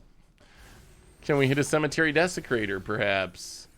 No. We'll have to settle for a Virtue of Persistence. Only a Virtue. Alright, here go, opponent. They could answer it. They could have enchantment removal. Golgary's a good enchantment removal color. Well, that was kind of a whiff. That was not an immediate win. So the game goes on. We do have the Desecrator in hand. So if we draw a single land, odds of flipping it increases. Are you going to play a deck with Ashiok? I need to build an Ashiok deck. We played against one. We played against one time and it looked really sweet. Wait, it's already... Oh, I don't know the Jewish holiday schedule. I know... What? Wait. Do they... Well, I guess they're figuring they can just exile everything relevant from the graveyard? Okay. I mean, that is a choice that is allowed. Isn't Hanukkah around Christmas, though? I know there's a lot of Jewish holidays, right? I know Tomer is Jewish and sometimes is mentioned other holidays. So I don't know the whole holiday schedule. I tend to just think of Hanukkah as what's the most major Jewish holiday? The biggest one. Well, that's Flesh Gorger and Bramble Familiar. Put some bodies on the battlefield. Hey, what's up, Dandy? How are you? Good to see you. Yeah, we'll have to build a Shielder deck. I do think Shielder is a super or not Shielder, a Ashiok deck. I just haven't really brewed. I brewed the super janky combo deck for early access day, but we never got to it. Beyond that, I haven't done any more brewing. All right, opponent plays a Thrun. Well, we're gonna start getting that value. Virtue of Persistence is pretty good. What is the biggest thing in the graveyard? Oh, did we punt? Oh. If we left it in the graveyard, we could have flipped. Oh, that might have actually been a punt. Now I feel like we should have left it in the graveyard and flipped this invasion of Alara. So what do we do now? Nothing? That feels not great. I guess we do a hard mode. We can exile a Huntsman's Redemption to remove 3 counters. I mean, the Flesh Gorger is really good. And the life gain might be necessary, but it might have been better just to try to flip opponent. Oh, that put something big in the graveyard. Oh, wait, opponent, we have virtue. What are you doing, opponent? What are you doing, friend? What are you doing? Actually, let's block this way. Our opponent is making some interesting choices this game. Very, very wildly interesting choices. Flip it. Cast it. We will draw the cards. We'll blow up your Shieldred. We'll copy a Flesh Gorger. Put some counters. How many counters do we get? Wait, you put 3 counters on each of them? No, that can't be right. No, okay. All right. And opponent scoops it up. Well, this deck is just kind of busted. It might be too busted. Hanukkah's actually relatively minor. Interesting. So yeah, I guess that's me not knowing much about the Jewish holiday schedule and having a Christian mindset of thinking. I guess I think of holidays near Christmas as being the holiday season, but I guess that's actually not actually how it works overall in the world. Check out this deck. Let me know if there's any hope. All right, we got to do pack 1, pick 1 too from Lucid's Cube. Have we lost a game with this deck? I feel like we were just crushing people. Die on the phone, armed and dangerous. So Rabbit Battery, Nihiri, Jorkadine, Volt Cerebral Salvo. Ooh, so you know what card I would heavily push you to add is Nihiri's Warcrafting. So I have not had much success just playing a fair equipment deck. The problem I've run into is the 2 big payoffs you have. They die to removal, and if you're just trying to win by beating down with the Firmiridan stuff, it's very, very tricky. On the other hand, I found essentially the same deck with Nihiri's oh no, what is the name of the Aftermath card? It's not Warcrafting. There's too many Nihiri cards. Whatever the Boros Blink enchantment is that blinks everything. We played that deck, and that deck worked incredibly well. So I think, yes, I think you got hope. Nihiri's Resolve. That's what it is.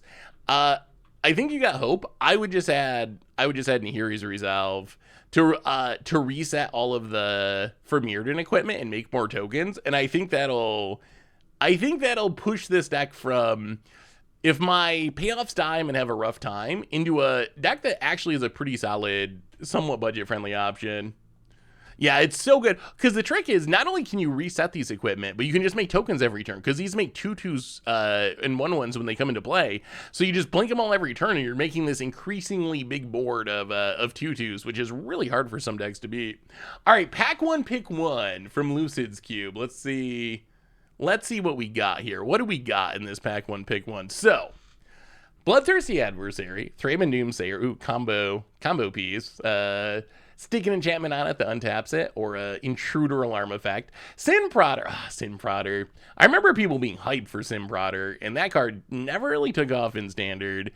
Aven Warcaller, so must be some sort of Living End style archetype. Auspicious Derricks, I mean, that one's... was my mouse dying? Auspicious Derricks, must be a mutate archetype. Boom Bust, some LD. Tibalt, must be like Madness, some sort of graveyard deck. Earthquake, a Trioma counterspell, Neshoba Brawler, Haven Ghoul-Lich, Endurance, Platinum Angel Venser. This is actually a very tough pack 1, pick 1. So you said everything has an archetype, so I'm not going to worry about, oh, this isn't going to fit somewhere. I would say just based purely on power level, I think Counterspell is really strong. Unconditional answers are really good in Cube. It might push me into a control deck, which I don't really want to be. So I think I might actually take the other blue card out of the pack, which is Venser. Venser is just one of my favorites. It works like, so it can do the counterspell thing of just slowing down anything, but it can also bounce lands. It works in a blink archetype. It works in a Panharmonicon archetype. So I think counterspell is probably like the, makes me most likely to win the draft pick.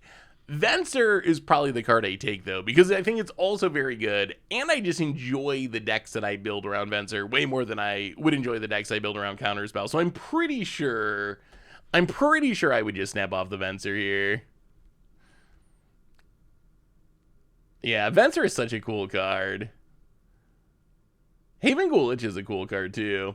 Oh, so I gotta mention this, chat. We didn't talk about this, and then I guess we got to do at least one more game to rank up, and then we can switch decks. Is this deck, is it still entertaining or getting bored? Pyromancer got me to Mythic 550. Wait, what does your deck list look like, Pester Mike Kimmy? That sounds awesome. I'm glad it's working. All right, so they posted this article, the state of the formats, yesterday. I don't know if you looked at it. It's about Arena. Arena's turning 5. They're going over all the formats, you know, breaking down what they do. A lot of it's kind of just corporate talk, like, yeah, hooray, everything's going good. They posted this graph to show play by format. Again, so I don't think this graph is wrong, but I just think it's important to point out that it includes ranked and play queues, best of 1 and best of 3. So I'm still, there's some disconnect with what we see with Alchemy in Wizards data and what we see in other public data. My guessing it's just like how they calculate the numbers. Because it's including ranked and unranked, I think that explains it. Because that's the one thing people say. I thought Alchemy was less popular, but I think if you include all of this, it's probably correct. The other thing I've heard people say is, wow, Explorer is really lacking in popularity.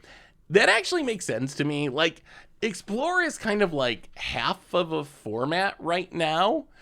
I mean, I think being like 7% or whatever it is very low, although it is slowly gaining, I think, kind of, like a percent or two, but I think that'll change a bit once we actually have full Pioneer. I think right now, like, Explorer's in just such a weird spot, because if you're a paper player and you want to test Pioneer, you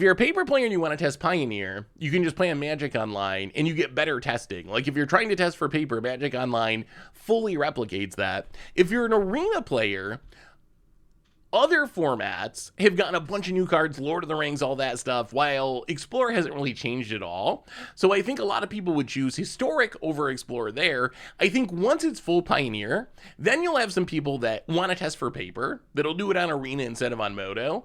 And then I also think it makes it more appealing for the Arena crowd. It's something you can actually invest in once it's a full format. So I think it'll get better once it goes up. The other big takeaway from Wizards is Brawl is like really, really climbing. Brawl is becoming much more popular, and they did a stream today and actually mentioned, this includes both Brawls, so this is Historic Brawl and Standard Brawl. I assume it's like gotta be a huge percentage Historic Brawl, because I don't know many people who play Standard Brawl, but they mentioned today during their stream too that they realize that Brawl is like really growing, and they're gonna try to do more to support it. So we should be able to see some new Arena stuff. The part that cracked me up the most, though, was this one line about Alchemy. I know Alchemy has been such a controversial topic, but just this line, and this is not a bashing Alchemy thing or you shouldn't like Alchemy thing. The part that struck me about this is just like how different Wizards, at least in this article, views Alchemy compared to how other people view it. Because the thing I keep hearing from Alchemy players is, like, it's all just Shieldreds and Bowmasters and One Rings. It doesn't change fast enough. They didn't do anything with Crucius for like a year or something. Like, why is this not changing more? Why are they not rebalancing stuff more? Wizards' perspective is, we're happy with how Alchemy played out. The metagame has stayed open and diverse, even with a good amount of changes, even week to week. We feel like this is creating an interesting, engaging format where play rates trends back this up, with both new and veteran players shifting to the format. don't know. That just does not line up with what I hear from what people who play Alchemy say about Alchemy, which is even the people who really love Alchemy and play it, it's like One Ring, Shieldred, Bowmasters, doesn't change enough, doesn't nerf enough. I also, yeah, so I don't really know. And I'm also not 100% sure, like, if this graph is showing Alchemy trending up, wouldn't it also, like, I guess you could say the same thing about Explore? Like, I don't know, I guess it's up slightly, I think, maybe, compared to where it was at the start of this graph. We don't know how long this is, because there's no axis, but but yeah, so Wizards, it's so funny that Wizards' opinion is just, it's so different than what the community says, seems to think about it. Even the people who, like, enjoy the format, a lot of them are just like, well, it should change more. So I feel like it's not living up to its potential, which is funny. Yeah, who knows how long that graph's been going. All right, Mardu Pyromancer, like it's 2018. That looks like some good, clean, fair magic. Wow, and you're up to top 500 or 600 mythic. That's very impressive, Kimmy. Yeah, deck looks sweet.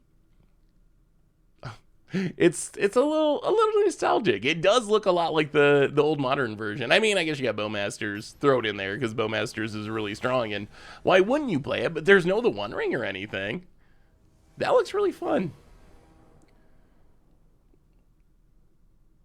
All right, can we rank up with this apparently unbeatable deck? And then if we rank up here, we'll switch decks. You can figure out what we play next. Out of the backup decks, how about some Brawl bans? I mean, I'm glad to see Brawl doing so well. Brawl is one of my favorite formats to play in Arena. Well, we got an Invasion of Alara, and the lands to cast it, which I think means this is essentially the nut draw. Good game, opponent. Good game. Who would have thought Invasion of Alara? I mean, people keep asking, like, how is New Standard? How is New Standard? Yes, there's still a lot of Shieldreds. Oh no, opponent. Opponent.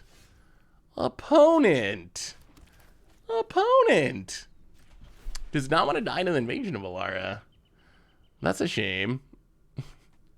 We just wanted to cascade a little bit about it. People keep asking about New Standard. New Standard is, oh, we might lose this one. That duress into 3-drop that we can't deal with, like, this can snowball pretty hard. It can snowball pretty hard. Oh, no. All right. Well, keep thinning the deck. I guess we just got to hit an Invasion of Alara, like, very, very, very, very quickly. Very, very quickly. Yeah, duress paying off for our opponent. Main deck duress. Oh, opponent. Are we 4-0 or 5-0? We're something 0. I know we haven't lost. I know that. But, I mean, we've seen, like, PNLR become a thing in Standard. We've seen Invasion of Alara be a thing in Standard. So, yes, Shieldred, still 40% of decks or whatever, still dominant, still miserable, all that stuff. But there are signs of life in this otherwise Shieldred heavy format. So, I feel like Standard is better than I would have expected. I don't know if it's good, but it's better than I would have expected. I mean, I think our opponents just had the right draw for this matchup here. The duress into the fast clock into the Shieldred is pretty much exactly what they were hoping for, and also a Liliana. All right.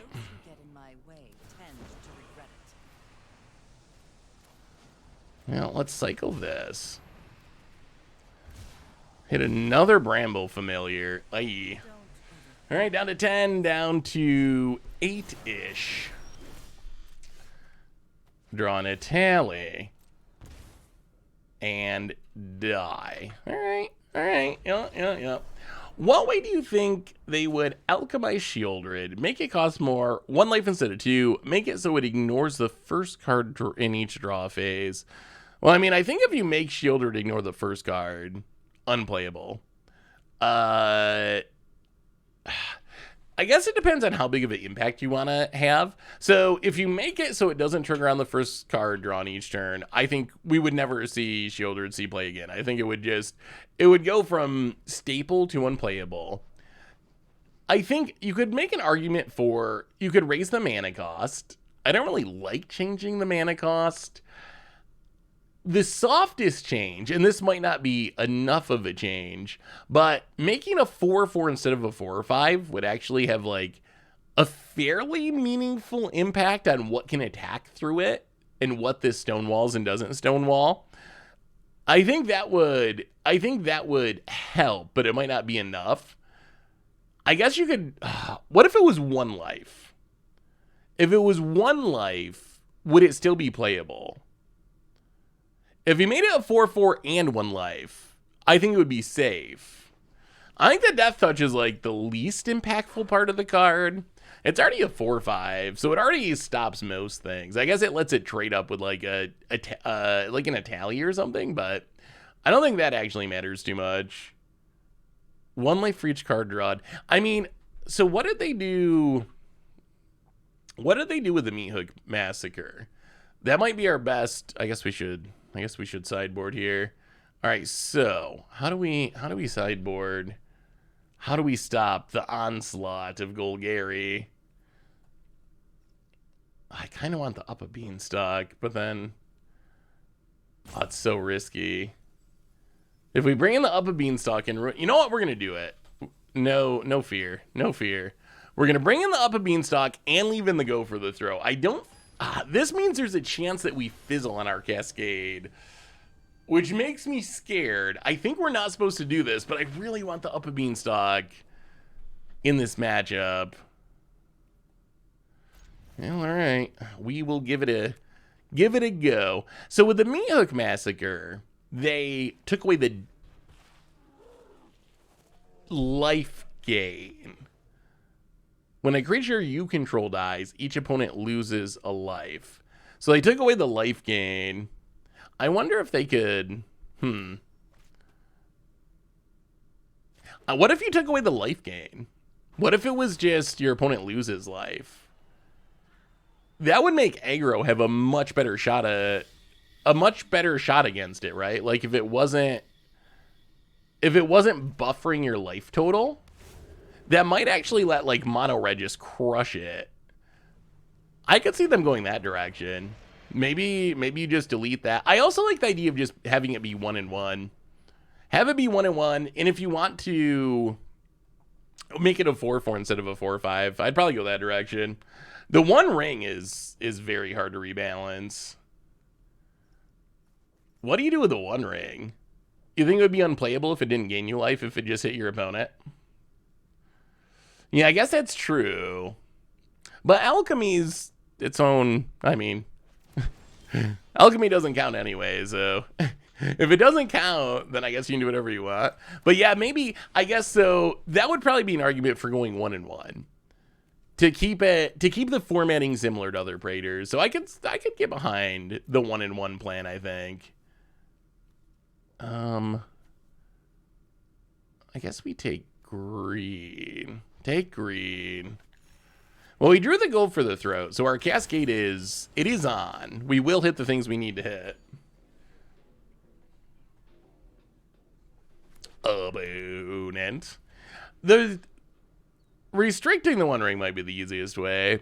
I know people always go to like have the burden counters hit players or whatever, and I think that would be fine, but I don't know if that changes it. Would it change it enough?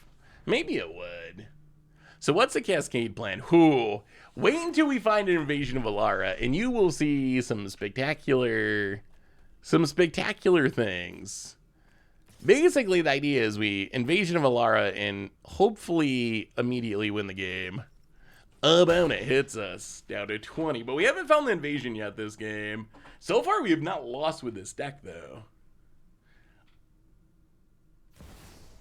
Liliana. Opponent ticks up. Okay. I'm tired of your secret Well, I think we got to get rid of that Liliana. Liliana seems very good against our deck. Our high curve makes it easy for it to take up an ultimate. Considering how many Brawl opponents I've seen die from their own rings, having only one would help. I don't see that happen very often. Do you see? I'm curious. Do most of you chat see a lot of people die to their own rings? I feel like I don't see people die to their own rings hardly at all. All right, we're gonna get rid of the Liliana because that is a concern. Untap Invasion of Alara. All right, Herd Migration. Not exactly Invasion of Alara. Well, Herd Migration. Grab a island. Blue, green, white, black, red. All right, play the island past the turn. Come on, deck. Come on, deck. How about a Invasion of Alara? Counters on a player are both more balanced and more flavorful. You can get rid of... Oh, really? Really? Really? This is my home, and I don't Opponent. Liliana takes it up. Well, we gotta discard the Go for the Throat. Opponent discards a turtle. Gets it. I mean, the Desecrator still gets rid of Liliana, so that is an answer. Dr. Shandor, welcome to the Fishbowl. Thank you so much for your subscription. Big super cheer for you. Thank you, thank you, thank you, thank you. Cemetery Desecrator might actually be good. It might actually just be good. Liliana's on 4, right? All right, so we'll exile the Tortoise.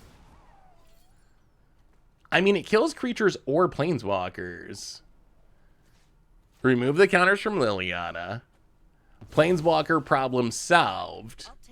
Another Desecrator in hand. An Invasion Alara away from hopefully winning. Hey, what's up, Meanie? How are you? Good to see you. Opponent, Sheoldred. Well, thankfully, we have a Desecrator for that. Sure. How about a Cemetery Desecrator? Exile a Herd Migration. Kill the Sheoldred. This is Desecrator actually just a playable standard card? Get in, hit ya. It is feeling like it this game. I mean, all we're doing is playing Desecrators. We're desecrating our opponent's Sheoldreds. Can you beat 2 4/4's opponent? And if you kill them, they kill your stuff. Graveyard Trespasser. We're also a land away from, yeah, but Menace. But Menace finally paying off. We're also a land away from just casting this Bramble Familiar, the good side, the fetch quest side. Tap land. Well, plant the tap land.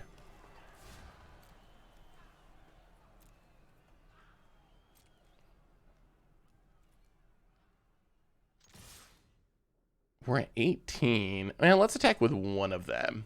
Get in with one of them. Opponent takes it down to 12. Pass the turn. Opponent flips. Land. And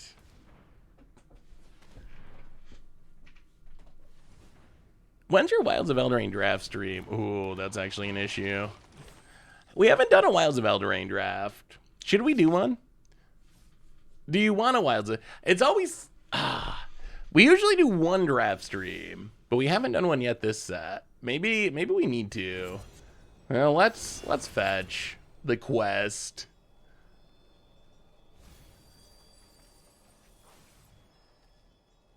You know what? We're gonna stay course here. Cemetery Desecrator. And a bonus scoops it up. Oh, I should also say, chat. So I am leaving. We're gonna be in Vegas, the Goldfish crew, for almost a week. For a week, actually. So there's gonna be a little stream hiatus. This week's normal. So we'll have a stream, today's stream, obviously, and then Thursday. After that, it's probably going to be probably 3 streams that I miss. We need to do, yeah, so apparently we need to do limited. And then once we pick things back up from returning from Vegas, we'll do viewer submitted. So I think that's the plan. Yeah. No streaming options from Vegas. So I think that'll be the plan. Viewer battles after the Vegas hiatus. Yeah, I just don't have the setup or the internet to stream from Vegas.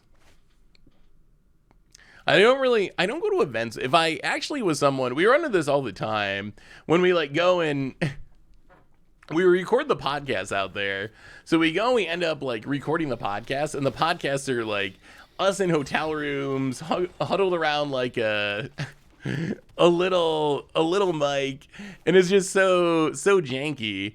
But it's just like it's hard to invest in that stuff when you don't go to events very much. Like if we went to events all the time, then it would be much more appealing to like invest in a portable podcast setup or invest in a streaming setup for the road. But we just like don't do enough events to really make it worth the cost of doing that. Glisa. Well, we have a pretty clean answer to that in Lockwayne Scorn. Out of here, Glisa. Yeah, we'll play this Triome. In the future, we'll probably start cycling Triomes. Still no red mana. That's the one color we're missing at the moment. Opponent, Restless Cottage, and Liliana takes it up. Ooh, Mirix. That's temporary red mana. How much do we care about this Liliana?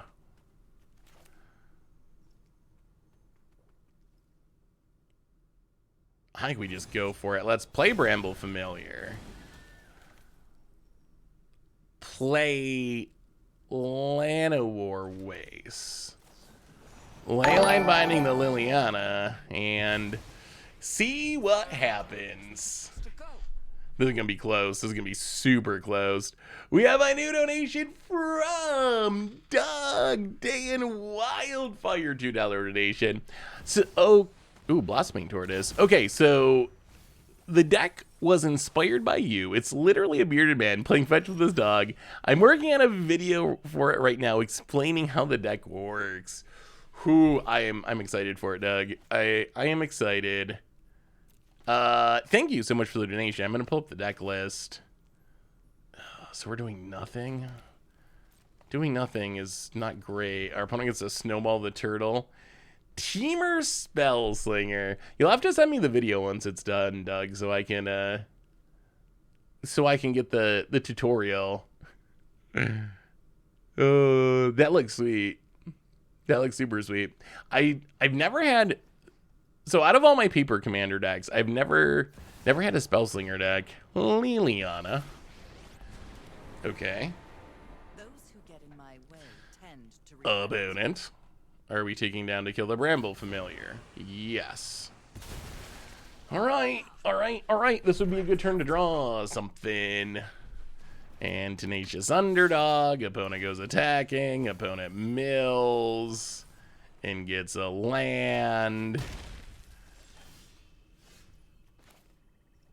Well, Leyline Binding is something, technically.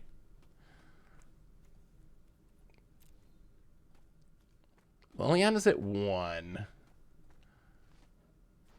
How do we do this?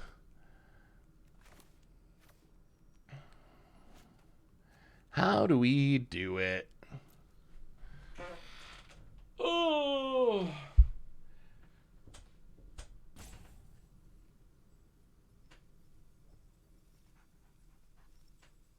This is a tough position.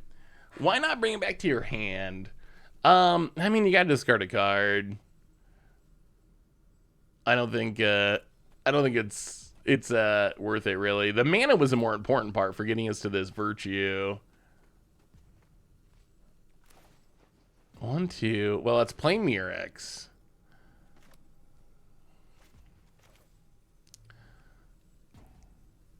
I think, okay. I think what we do is binding the turtle and pass the turn. So we're going to discard the Atali since we don't have any red mana anyway. Discard the Atali. And then we're going to play this Virtue, and we are going to pray doubly hard to the magic gods that it sticks. Opponent, Sheoldred. Well, that does speed up the clock. Opponent takes up. We will discard a tally. Drop it. Opponent gonna go attacking. Are we gonna be too slow? Make the Murex token. Sadly can't block. Down to 16. Down to 14. Zeotora's Proving Grounds, not great. I'll play the land, play the Virtue. I think this is too slow, though, because our opponent can fire up their creature land. We go to 1, and they get to eat the tally from the graveyard, so I think we have finally lost. It is possible for us to lose. It is possible. Not likely. Doesn't happen much, but it is a thing that happens on rare occasions. The Restless Cottage has actually been really huge for our opponent. And when it comes down to it, no matter what cool things you're doing, Sheoldred's still a card. It's still a card. Your secrets. None of these cards really matter. Because we're about to die. Which is the closest to mattering? I guess Graveyard Trespasser gains a life. Alright. We need a draw that I don't think exists. Definitely not a Stormcarved Ghost. Oh! Our undefeated streak! Oh, and we didn't even rank up. It comes at the hands of Sheoldred. Well, I guess that makes sense. We are playing Standard. Hey, what's up, Paladin? How are you?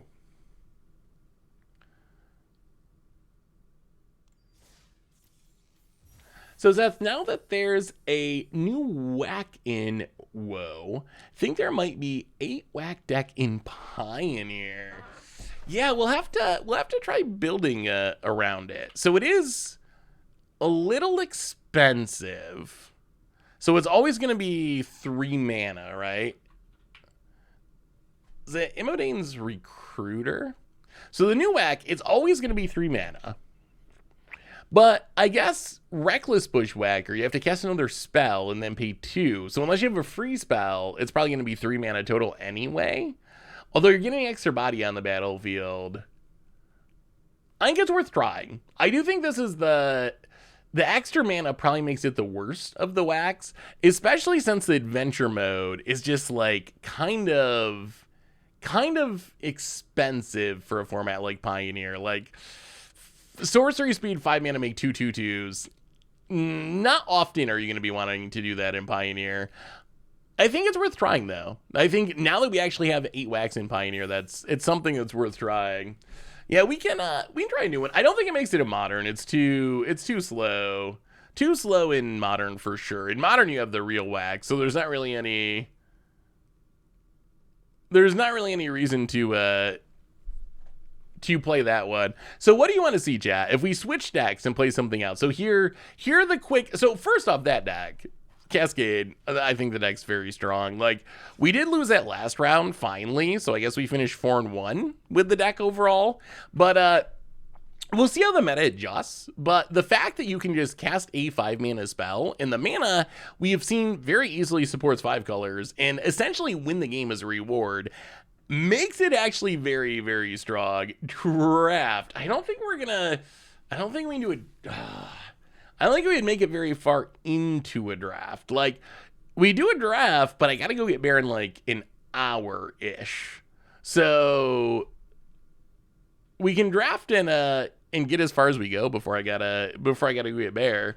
Or we can play. So Pia, I'm trying to hold off on playing Pia just because it's going up on the YouTube. It's going up on the YouTube on Friday. It's I just finished recording it, so it's coming up very soon. Okay, here's options. So, Sultai Reanimator is that mass reanimator thing. Although maybe we save this one because it's, I mean, another big creature kind of graveyard deck. I am intrigued by Collector's Vault. I think Collector's Vault might actually be a very much a sleeper card. Like 2 mana loot and make a treasure seems kind of wild. That's kind of 1 mana loot, and you get the upside of keeping the treasures for like your Lich King. Golgari midrange is, as its name suggests, good Golgari cards. It does have Sentinel of Lost lore, which is a card I'm curious about. In Blossoming Sky Turtle, his actually started showing up in a lot of decks, so maybe Sky Turtle is actually a pretty good card. Gumdrop Orzhov, This is like Orzhov, the life gain aggro-y mid-range stuff. There are no shield rids, which is very interesting about this deck. Another Virtue of Loyalty deck. Ooh, burn. People like the idea of burn. I gotta do a better job of deleting my decks that are going up on YouTube. So burn might also be going up on the YouTube in the very near future. The ramp deck is another Golgari deck, but this one's, I don't even know how much different it is than mid-range, honestly, but it's got like Shigeki, so it's got a bit more ramp, but it's still kind of Golgari mid-rangey. Turtle in a Shia combo. Ooh, wait, what does Turtle do with a Shia combo? Yeah, let's try to make some blind mice. I like the blind mice idea. Let's see if we can make some blind mice.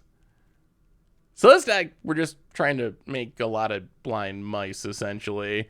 Kind of a Bant, I guess, Bant control-ish shell.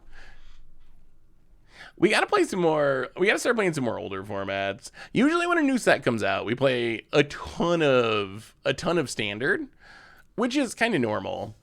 But we're getting to the point where we gotta start branching out and doing some historic, doing some more modern.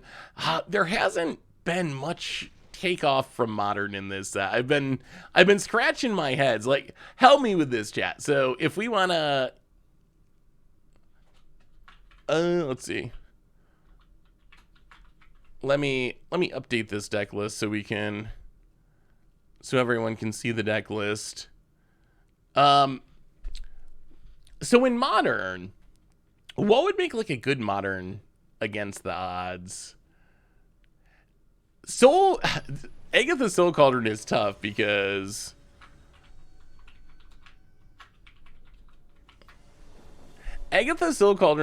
just because it's like a top tier card. You can do janky fun things with it, but it's showing up in a lot of actual competitive decks, which might make it tough for an against the odds deck. We can do like all the Panharmonicons at some point. I guess like Will and Rowan. Maybe Will and Rowan would be a good option for older formats. Once you get back into older formats, you get the fetch lands to help power them up.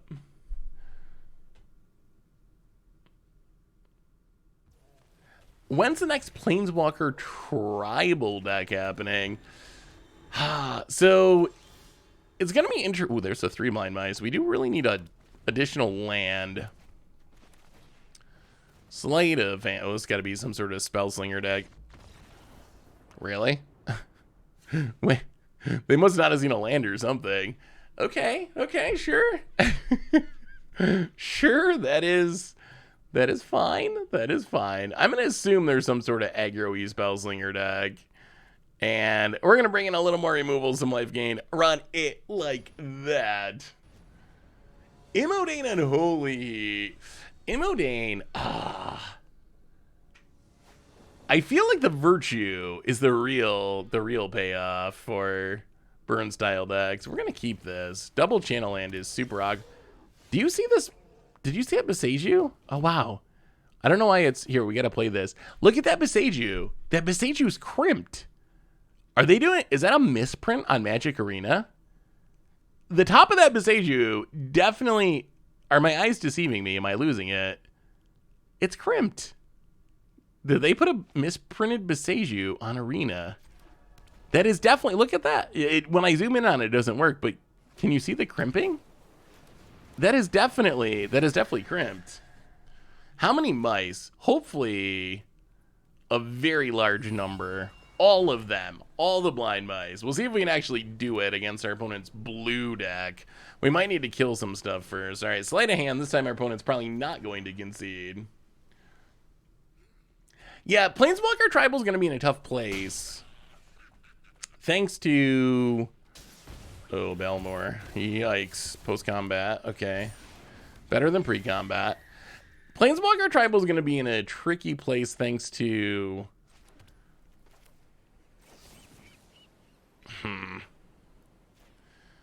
Yeah, I think we got to kill things first here, unfortunately. There's just too much risk of getting run over by this Izzet deck if we don't kill some things. But with Wizards taking in minimizing Planeswalkers, I wonder if we're gonna have a harder time doing Planeswalker tribal decks. We might have to like go back and do some classic Planeswalkers. Has there been a meme or dream recently? There hasn't. There will be some soon now that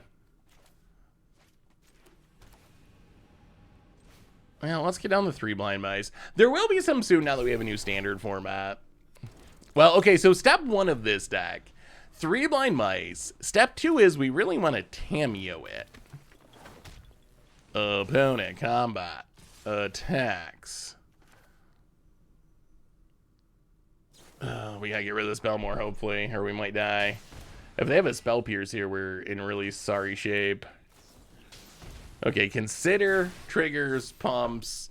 I mean, we're still taking a really big beat down here. We do get rid of the Belmore. Our opponent gets to scry. We are not going to block. We drop to 9. We copy our mouse. How much do we fear death?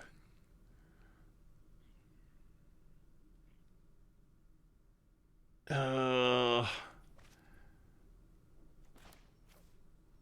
safest play is to Wandering Emperor this something. Yeah, okay. Okay, we're gonna play it safe. Wandering Emperor. Snipe the Swift Spear. Pass the turn. Opponent.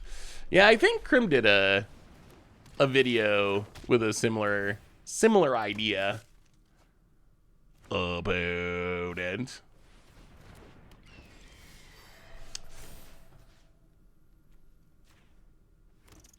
I'll play a land. I mean, I think I don't think Krim came up with the idea of 3 blind mice making it a token, but he did do a video on it. Huh.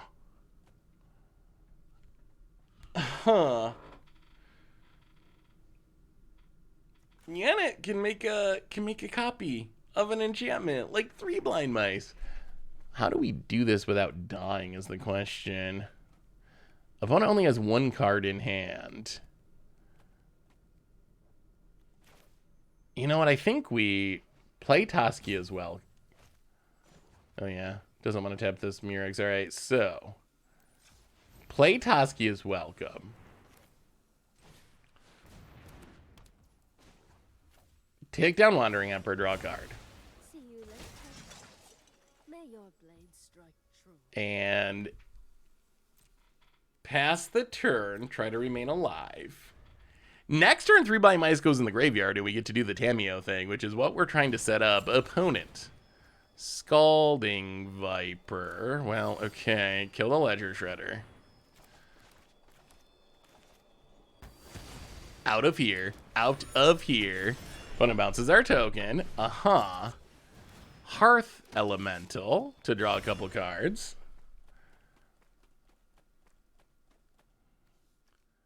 Are there enough mice? That's the question. Are there enough mice? Ledger Shredder. Opponent. Passes. We'll pump the dorks. Tamiyo. Full price.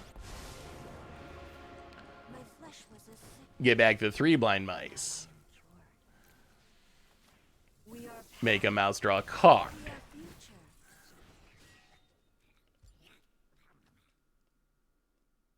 These have vigilance. All right, go attacking. So now we have a token 3 blind mice. So our 3 blind mice can copy itself. This is assuming we're alive. We are at 10. Our opponent's making a big board. They got a bunch of adventure cards. They're casting spells. They're making tokens. Can we make enough 3 blind mice to overcome our opponent's fast start? Hey, what's up, Gummy Mummy? Gummy Money. Good to have you. Welcome to the stream, opponent. Sure. Hearth Elemental. Yeah. Draw some cards. I mean, our opponent is kind of going off. I will give them that. Scalding Viper. Well, our opponent's out of mana now, though. And they still don't really get... Wow, they're going to attack with that. They still don't really get in for that much. Well, I guess...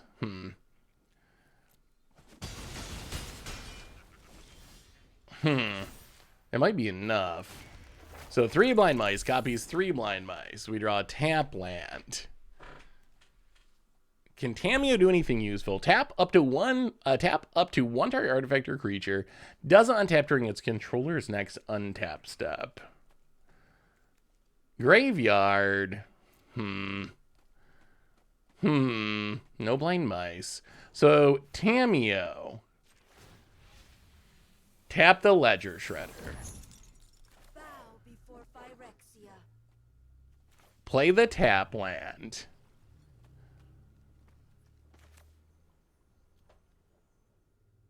Play the...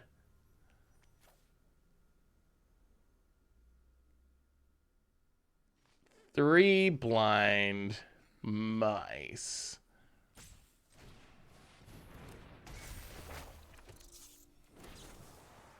March of Otherworldly Light. Pitch the Yanet to get rid of the Iconoclast.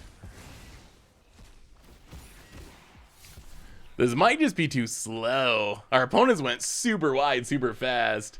Hey, what's up, Turgis Mustache? How are you? Opponent untaps. Well, they have drawn a lot of adventure. Jeez, some. They've definitely drawn a lot of adventures. Runs out all their Scalding Vipers. So the 3 blind mice aren't technically infinite. I think you need some like doubling season action in older formats for it to really go infinite. Make Disappear is not looking great. I mean, we get to make a lot of mice, but not an infinite amount of mice. Like, I guess it's infinite in a really slow way, if that makes sense. Like, we're going to be able to keep doing this forever. It's just like making an increasing number of 1/1s, but does that actually lead to us winning? Not necessarily. So we need to... Is there anything we can do? They have a bunch of 1/1s, so we need to tap down the Ledger Shredder. Play a new Tamiyo. Keep the new Tamiyo. As the moon rises, so too shall Phyrexia ascend. Get back the Wandering Emperor. I've learned much during my travels. Wandering Emperor. Snipe a token. I mean, we'll see. We're trying. We're trying to stabilize here. Opponent. I mean, look at all these blind mice, though. Like, we are doing really cool things. Next turn, oh my god, we do even more. Like, it just keeps snowballing. Can we stay alive, though, is the question. Can we stay alive? Yeah, Mondrak could be sweet. So this deck's... Okay, Scalding Viper. Hearth Elemental. So this deck's relatively controlling. So we could play it more like a combo deck rather than a more controlling deck. Hearth Elemental. Opponent. Passes. Oh god. Oh god. Well, 3 blind mice. 3 blind mice. See how they run. See how they run. Oh, this is pretty excellent. Wait, maybe there's enough mice that we're good. Can we just make enough mice that we never lose? That is a lot of blockers now. We have gotten a lot more we have gotten a lot more blockers. Tick up, tap down that Ledger Shredder. We're not planning on doing that today. You do not write the story. Tick up on a token. I mean, we have enough token. Are we gonna win this? Are we actually winning this? Why no Emperor copy? Because it's legendary, right? I guess maybe we should have copied one of them and just legend ruled away this one. But it is still legendary. 3 blind mice doesn't say it's not legendary or anything. So the legend rule still does. It still does apply. You could do a modern deck around Rage Extractor and Ashiok. Ooh. What is Rage Extractor? So, I guess... Oh, wait. This is mana value 3 or less? Ugh. All right. Well, I guess our best bet is to do nothing. Doing things is actually pretty risky here, so we will pass. We're just going to trust that the blind mice are going to get us there. Opponent crags. Wait, this is actually kind of working. How many do we have? Nine blind mice at the moment? And they all keep triggering. I mean, I guess this is infinite. It's just like slow, right? It's this ever-increasing snowball. This ever-increasing snowball with 3 blind mice.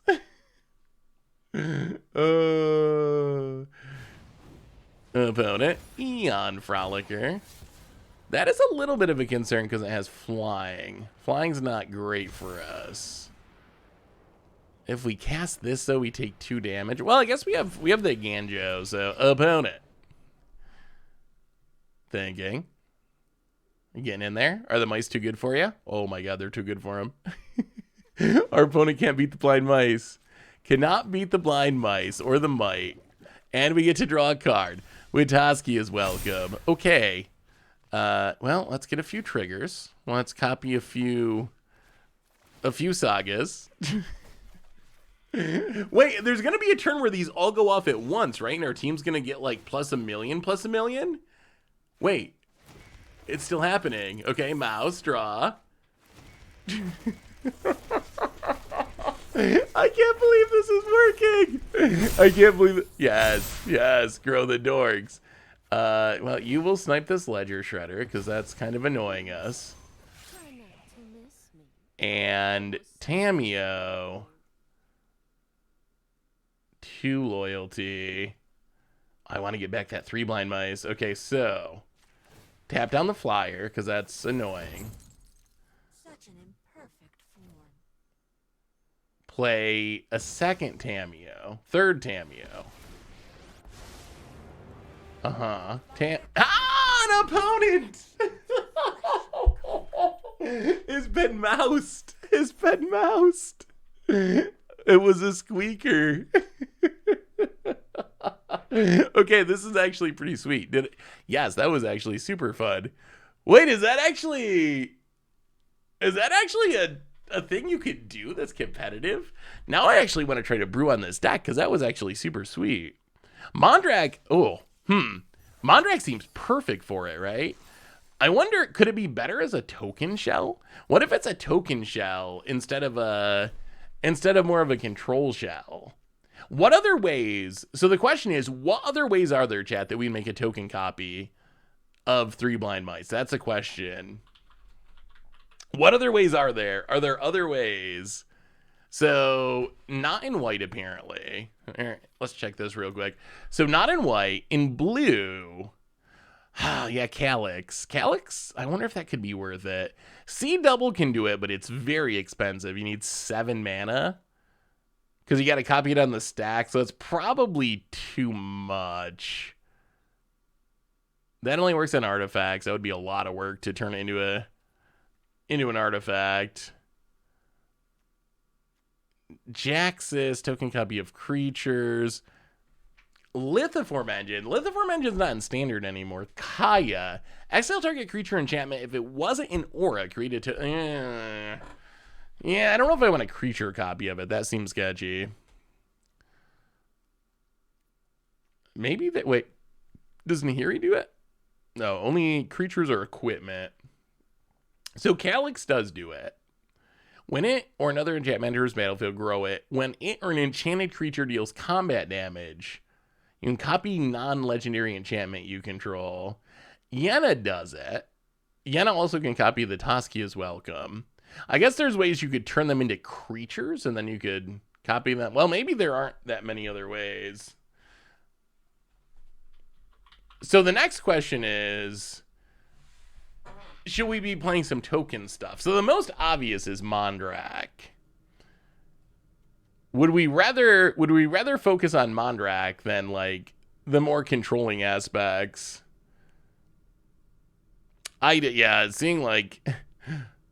Seeing all these cards from 2.5 years ago or whatever is still in standard, it does kind of blow my mind. Hello, if I already have all the cards from WoW, what other packs should I open?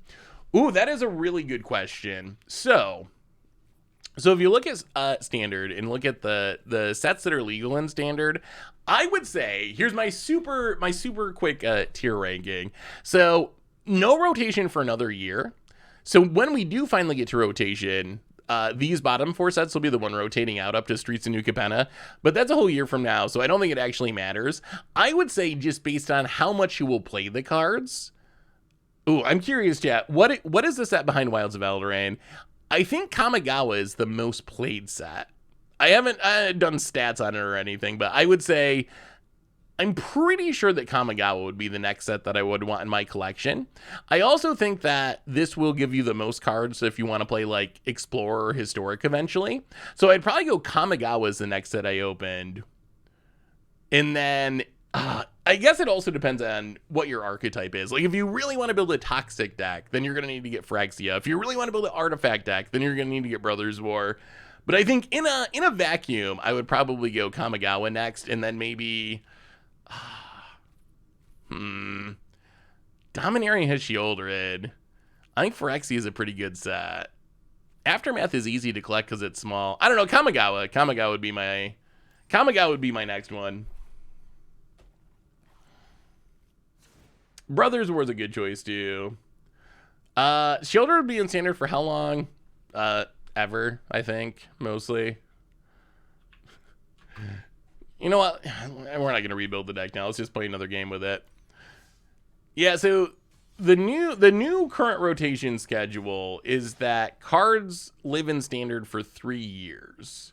So Sheoldred was printed last year. It would have never rotated this year. That was never the plan. So it would have never rotated in 2023. Traditionally, under the schedule for the first 30 years of Magic, it would rotate in next fall, September 2024. Under the new schedule, assuming they actually stick with it this long, which you never know with WotC, but under the new schedule, it would rotate September 2025, which I can't really, can you comprehend 2025? That's like 2 years in the future. Can your brain think that far ahead? There's some things that my brain just cannot actually make sense of, and 2 years in the future, that's one of them. It's like, do you ever try to just think about the number of like galaxies in the universe or planets in the universe? The number is so big that I don't think our brains can make sense of it. Our CPU is not strong enough to actually make sense of it. Well, let's play the tap land. We don't have 3 blind mice, but we do have a wedding announcement. How about it? Up a beanstalk. Well, we get all these negates that aren't doing anything. Our opponent mulliganed a lot. We might as well get rid of it. Let's play a land in wedding announcement. Get a threat. Go. Oh, opponent might be playing Cascade. They might be playing the Cascade deck. Thankfully, we got counters for days, so we should be able to give our opponent a bad time. If you run into the Cascade deck, hopefully the lesson you take from this stream is don't let the invasion resolve. What happened to the Bills last night? That is a good question. I mean, I think mostly Josh Allen decided to be bad at football again. I don't know, is Josh Allen even good? It's so, the Josh Allen experience is, I will say, even when the Bills are horrible, and yesterday was pretty bad, I enjoy watching Josh Allen play football, so that it makes up for, at least like, even if the Bills are losing, at least it's entertaining. Like, he's just very fun to watch play.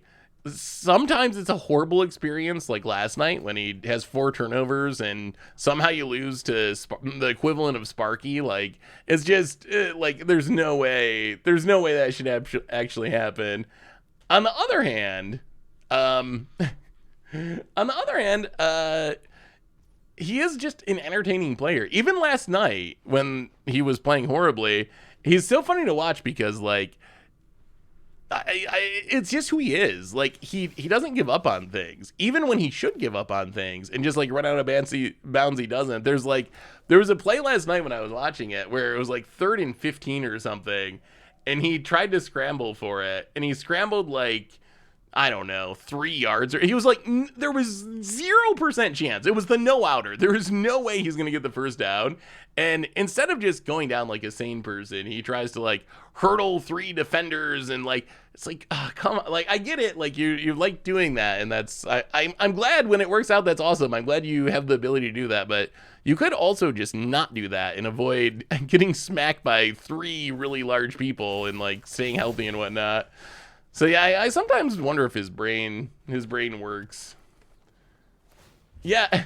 That's just the Josh Allen experience, though. Like, he's always going to go all out every time. Like, it doesn't matter. It's just who he is. I've come to decide that's just who he is, really. Like, he knows, because the coaches tell him, like, you know, you really need to, like, go out of bounds or slide or whatever. But he can't, because that's not who he is. He's going to take on 3 defenders and try to hurdle them every time, because that's just what Josh Allen does. So, all that to say, the thing I enjoy about being a Bills fan at this point is, even when they lose, I usually have fun watching them play. What do you think about a modern deck with Rage Extractor and the new Ashiok? So, Rage Extractor says, whenever you cast a spell with Phyrexian in its mana, Rage Extractor deals damage equal to the spell's converted mana cost to any target.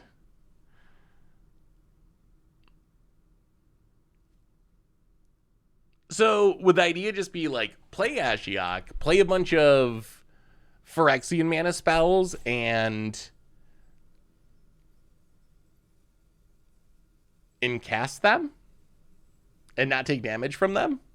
Is there more of a synergy? Hey, what's up, Mindster Abthurl? How are you? Is there more of a synergy that I'm not seeing, or is that essentially the plan? Well, get in, hit ya. Down. Dude, where's our 3 blind mice? I want to see how they run. About it.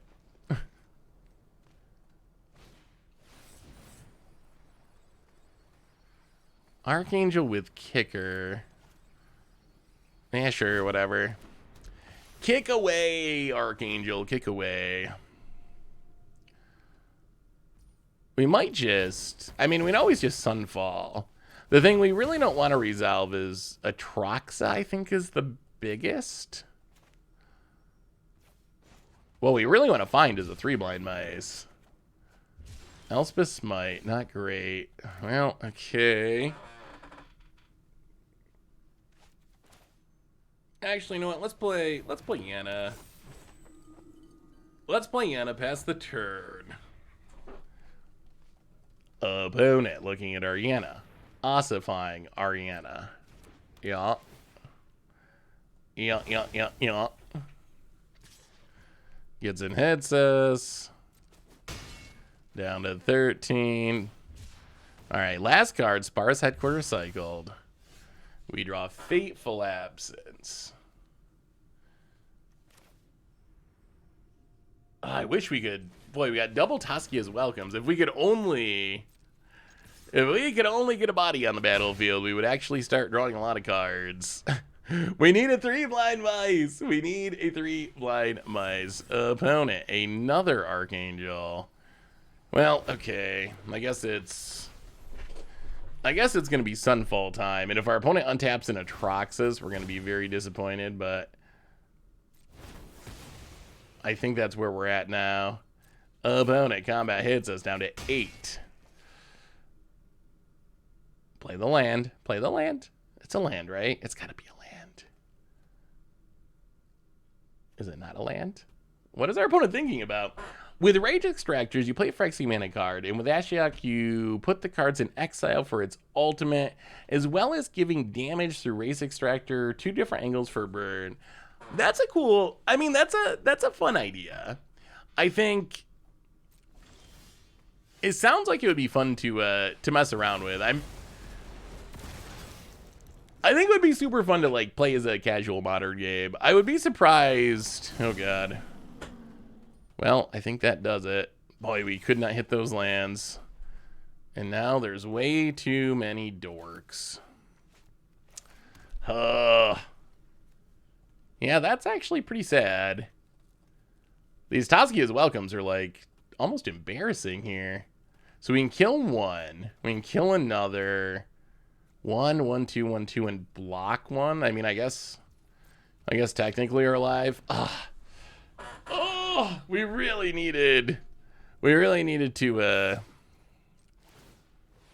hit enough mana to leave up that counter spell. That is a sad way to lose, just because we have the counters in hand, but we just didn't have enough lands to actually cast other things and leave up the counter. Yeah, Fateful Absence is not a very good...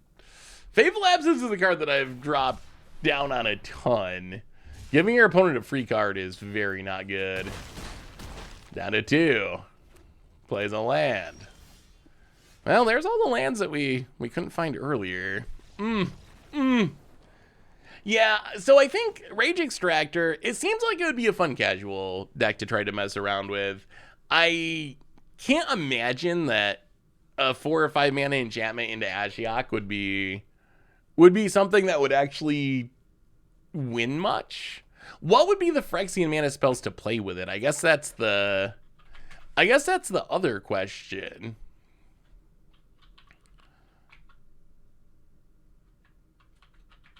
Like, is there any way to... I don't even know how to search Scryfall for Phyrexian mana. Like, I can see the idea of how, like, when it comes together, it could be sweet. So you get down your Rage Extractor, you get down your Ashiok, you cast a Dismember for 4 life. That's going to trigger Rage Extractor to hit your opponent for 3. You're not going to take any damage to do that because you got Ashiok, so you're going to exile a bunch of cards, and then you killed your opponent's thing, so they can't attack the Ashiok, and you ultimate the Ashiok and get them. Like, the dream scenario actually seems like it would be really, really funny when it goes together. How often that scenario will happen in current Modern? Modern has become so I guess the question is, what Modern Horizons cards support the plan? Like, maybe you play Scam and you put Rage Extractor and Ashiok in it or something. What, Ragavan to ramp into it? Could be fun to try for against the odds. I'll have to mess around with it at some point and see if we can do anything with it. It does seem like the going off turn will be pretty sweet if you make it happen.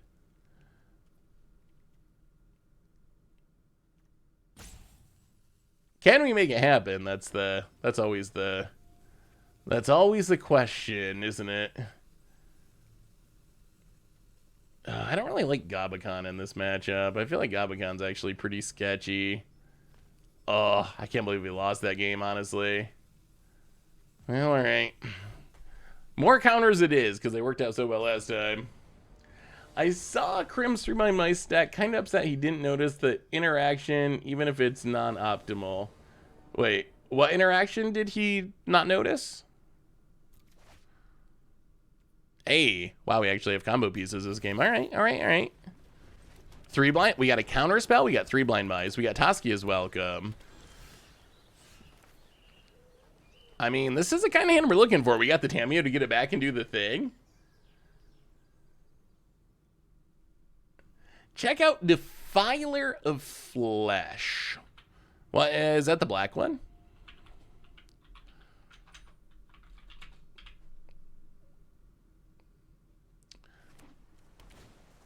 Up a Beanstalk. Well, we're again going to counter the Up a Beanstalk. Seems like Up a Beanstalk would let our opponent draw a lot of cards. All right, 3 blind mice. See how they run. Don't kill our token. We will be salty. Opponent. Tap land. And no, they could have Leyline Bindings. Although I guess we have Destroy Evil to get it back eventually if that's what they're doing. They're definitely looking at the 3. Okay, Leyline Binding. Yeah. Yeah. Oh, why is this deck so bad at drawing lands? Toski is welcome. Headshot out of 19. Defiler of Flesh is sweet. Oh, Invasion of Zendikar. All right. We really need to draw land this turn. Land or probably mostly bust. Oh, that is the depthest of lands. Okay. Well, I didn't say it needed to be untapped, so that's on me. That's my fault. Well, I mean, we need to blow up the Leyline Binding to get back our 3 blind mice, so we can draw a card with the Totsky as welcome and make a dork. But we also, the same exact thing's gonna happen, get in hit ya. Well, now we don't get to leave up a counter, so shields are down. How can our opponent blow us out this time? We have some new gift subs from McFly, handing out gift subs to Ninja Dave and Interrupter Jones and Cat Fan and Black Melee and Iron Fist. Welcome to the Fishbowl. Thank you so much for your subscription. Big super chat for you. Thank you, thank you, thank you, thank you. Well, now we're seeing the...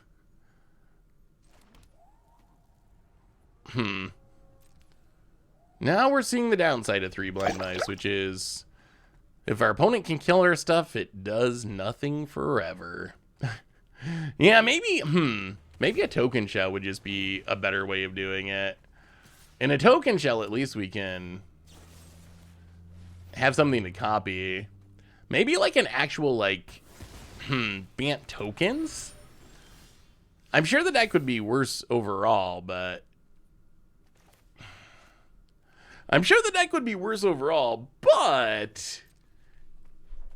it would maybe make 3 blind mice do cooler things. Hey, what's up, Winzo? How are you? Good to see you, good to see you. Would Upkeep Destroy Evil have given you 2 chapters? Man, opponent's all about those angels. All about those angels. Wow, you also have counters? Jeez. Okay.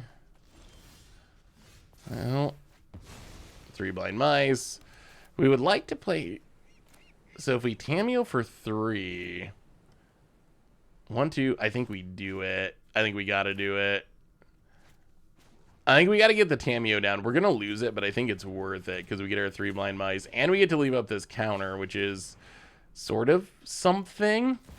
All right, Phyrexian Mana, Tameo.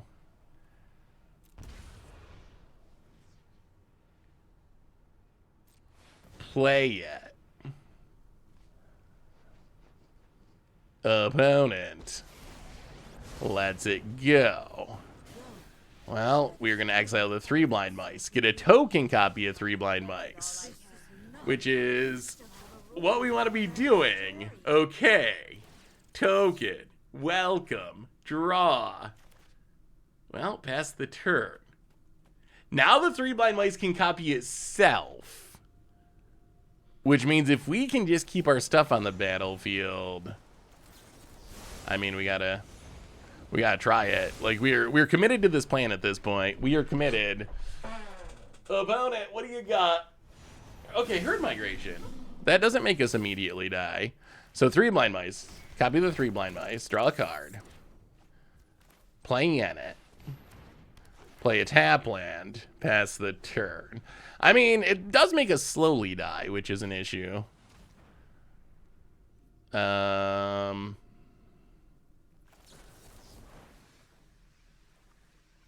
Boom. Counter that duress, opponent. Opponent. Wizard seems to stop breaking the color pie. What made you think of that? What card, Jundinator? Opponent's gonna go face. Well, we're gonna block and take 12. Down to 6. And opponents, really? I don't know if that's good for our opponent. I don't know if that's good for our opponent at all. They sweep the board, but now we're just free to do our 3 blind mice thing. Play the tap land. That seems like a questionable decision. If they follow up with a Troxa or something, then I guess it's probably worth it. Sure. Yeah, I mean, we can... Oh, okay. That's what they're doing. Okay, yep. About it. Well, Wandering Emperor. I'm not overconfident. Take down, make a 2/2. Draw a card. Keep watch for it. More lands. Block the token. Alright, 3 blind mice. Alright, 3 blind mice. Can you do it? Copy it. Copy it. Copy it. Copy it. Draw a card. March of Otherworldly Light. Play a wedding announcement. Play a tap land. Snipe the token. Pass the turn. Actually, get in with the 3/3. Would you like to block, opponent? Wow, they do. Okay. Okay. Pass the turn. Pass the turn. Make a token. Wait, we're in this. We have many blind mice. We have 6 blind mice at the moment. See how they run. See how they run. Opponent. Attacking. Well, we will march a token. Get it out of here. And block. Actually, block. Let's actually kill one. We might as well. All right, do a bunch of blocking. The mice just keep coming. The funny thing about this combo is it actually is like mice. Have you ever actually seen mice or like lived in a place where mice got in your house? They just keep coming. They just keep coming again and again and again. So this actually is very, very mouse flavored. If you ever need to catch a mouse, I learned this before. You probably wouldn't know this. What's the best mouse bait? I think it's butter. I have had the most success with butter. All right, we're gonna draw a few cards. We're gonna make a few blind mice. We're gonna pump them. We're gonna play a tap land. We're up to, I don't even know, 8 blind mice? No, 10 blind mice. See how they run. See how they run. Found it. Up a beanstalk. That is a little scary. In response, let's blow that up. I mean, at this point, our opponent basically needs a farewell to really stop us, right? Without a farewell, this is just going to keep happening. McGarry for the 67th month. Welcome back to the Visual. Thank you for your subscription. Big super for you. Thank you. Last week, you were asking if anyone played events on Arena, and I do because I thought it would rule out more casual players with entry price. Like leagues on Moto have had mixed results. So do you think it's worth it, McGarry, overall? Well, I guess we're gonna make some blind mice. I actually kind of love this deck. This is actually pretty hilarious. Please don't farewell us. Anything but that. All right, we'll make a few mice. We'll draw a card.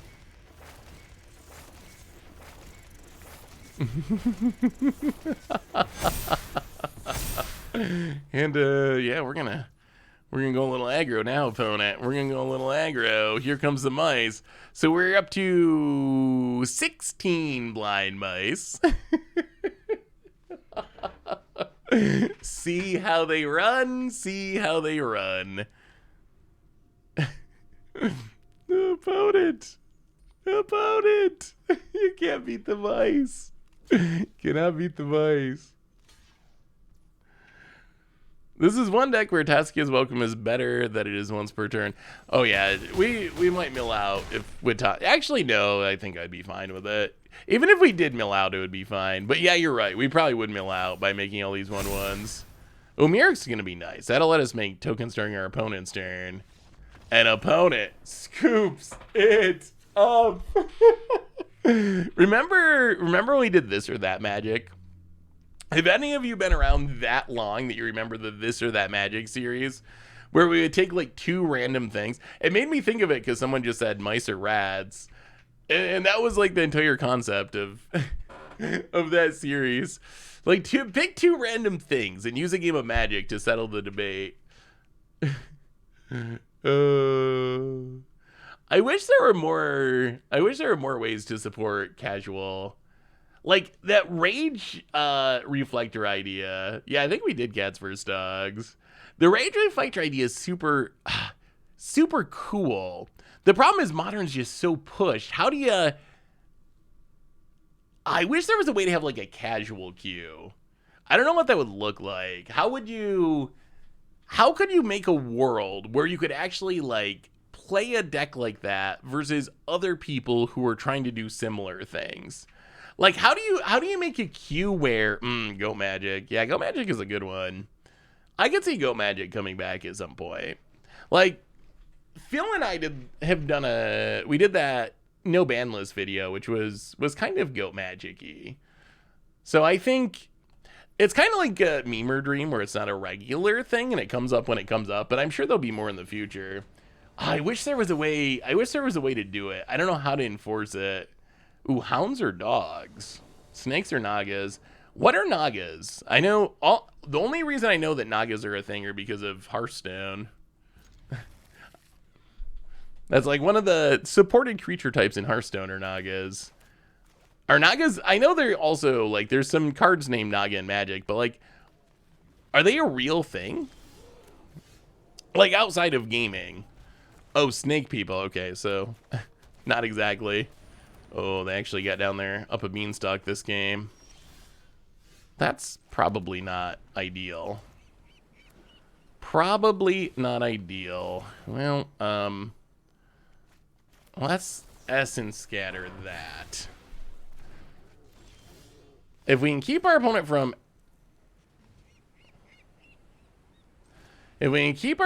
getting enough mana, the up a beanstalk's kind of neutralized. Well, 3 blind mice. See how they run. Opponent, mountain.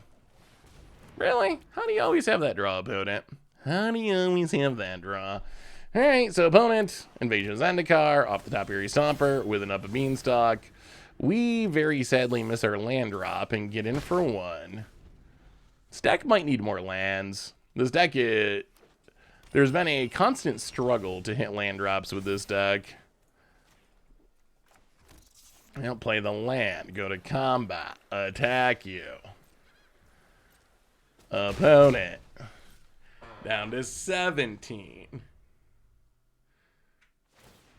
Wow, Cycles Jetmir Garden. Well, Wandering Emperor, run that out. We're the aggro now. Do you have a counter opponent? Spend it while you can. Makes disappear. Sure. There's bad news though, opponent. There is bad news. First, we play the land. We go to combat. We mouse ya. We mouse you for 6. And then, do you have another make disappear? Tameo? Actually, we can't do that. Tameo, but for Phyrexian mana.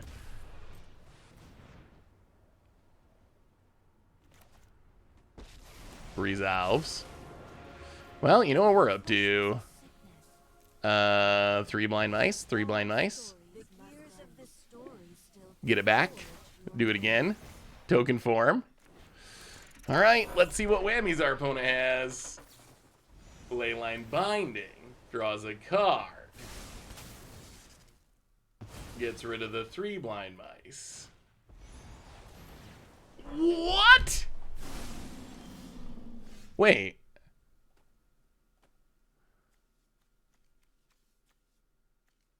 Wow, that's unfortunate. Okay.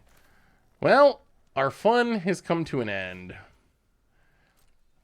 Now we are seeing the power of Up a Beanstalk. It might not be fast, but it seems relatively unbeatable in the late game if it stays on the battlefield. Like, this deck already plays so many bomby cards. If all of your bomby cards are also draw you another card and you don't run out of action, how do you lose? How do you lose? Well, that's 3 blind mice. Make a token.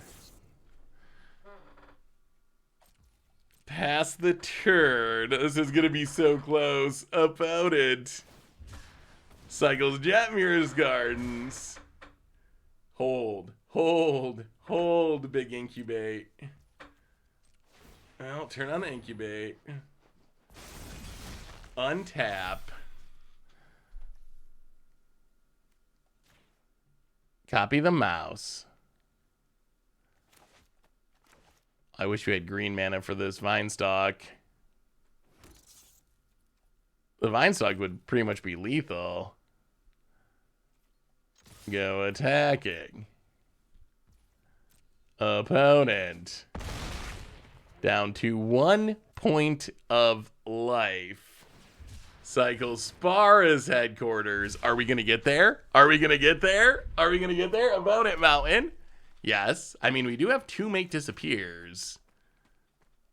And 2 mice. I don't think they're going to be able to resolve it. All we need is one mouse. We need 1 mouse left over. Ossification. Okay. It's our 9/9. Sure. And are the mice going to get you? Are the mice going to get you? Are the mice going to get you? And we're ranking up out of platinum with 3 blind mice, and that deck works way better than I would have thought. I mean, we actually kind of crush it. Let's pull up our untapped stats real quick. I think we had a pretty good day win and loss wise. I mean, the most important thing is having fun and doing cool things, which I think we did some cool things. We made a lot of blind mice. We had some crazy Cascade games. Yeah, we have been to the moon the last couple of days. So today, how do we do? So 2-0 with 3 blind mice. Standard Cascade. What is this in between? Oh, I see. Standard Cascade. Our most recent one, though, was 6-2 with Standard Cascade. But some of that's games from earlier. I think we went, 3-1? 3-1 during the stream. So I got to say, both of those, the Standard's actually pretty sweet. If you're feeling down on Standard and you're feeling, Shieldred, those are legit feelings. I have felt them as well. But just look at today. We didn't play any Shieldreds. Nothing even close to Shieldreds. And we kind of crush people with a deck that has the jankiest curve I've ever seen. The Invasion of Alara Cascade deck, which is wild. And the only downside is it's a lot of wild cards. I would be like, oh, this is one of those decks. Like, craft it, try it, have some fun with it. Because it is really unique and really fun. That's kind of tough to do, though, when the deck costs, 50 rare wild cards and mythic wild cards. So that might be tough. And then 3 blind mice. I'm very intrigued now by this 3 blind mice idea. I'm not 100. I mean, we won both of our games with it. I'm not 100% sold on the shell. I mean, the shell is probably effective, but it's a little controlling for my taste. I would like to play a more aggro-y token version, but seeing just how hilarious 3 blind mice is once it gets going as a token copy, I think it's definitely worth brewing around more. So it's on my to-do list now because it's pretty sweet. Can we get a shorts video that goes through a budget arena shell for decks as soon as the set comes out? Ooh, wait. So just budget decks that you could play? Well, I mean, I don't like spoiling YouTube videos ahead of time, but so we already did 1 budget Magic episode. I will say you can build Burn very cheaply, and I think it's actually a pretty effective deck. Virtue of Courage is a absolutely spectacular card in a Burn deck, but yeah, I will see what I can do with that. Thoughts on Chaos Draft as the limited format for a Pro Tour? Wait, is that a thing? Or what would my thoughts be if they did make that? I mean, so what I want out of Pro Tours is a lot different than what Wizards wants, I think, or what some pros want.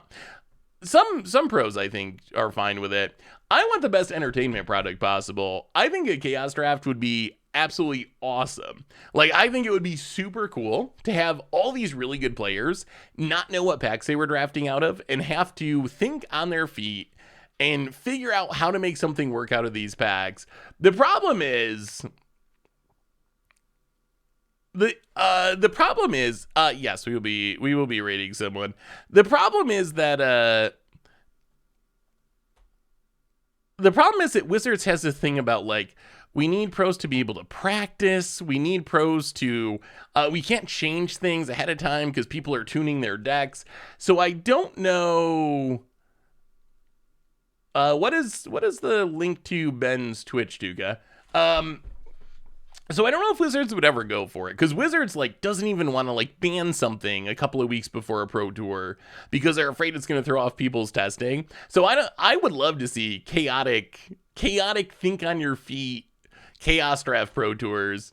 I think that would be awesome. I think it would be very entertaining to watch, and I think it tests something different, which is like, hey, what's up, Ritz? How are you? And I think it tests something different. Like, a lot of the setup is like testing your memory. It's testing your tuning skills and your memory of the format. I think something like a chaos draft would be testing a very different Magic skill. Like, that would be testing your ability to make a deck on the fly, to recognize synergies quickly. And I think that would be really, really cool to... I think it'd be really, really cool to see. So I would be on board. I don't know if Watsy's on board, but I would be on board. Anyway, everyone, I believe that brings us to the end of our stream for tonight. So next stream, Thursday, not exactly sure we're playing yet. I don't know. Some people wanted limited. Maybe that'll be our one limited stream per set. Maybe more janky constructed because standard's super fun. But reminders on the way out the door, replay YouTube. That's where you can find all the old streams, including this one in the future. Normal YouTube, lots of sweet janky action coming up. Yesterday, we had a video talking about the least balanced cycles in Magic, if you haven't watched it yet, so check that out on the YouTube. And one more reminder that our sponsor today is Card Kingdom. If you need some magical cards, you can get them over at cardkingdom.com/mtggoldfish. Most importantly, thank you to all of you. Y'all are amazing and awesome and spectacular, and I love you all so very much. I hope you have an amazing night, a great day, and I will see you on Thursday to have some more fun. So until then, everyone, be good, have a good one, and I will talk to you soon.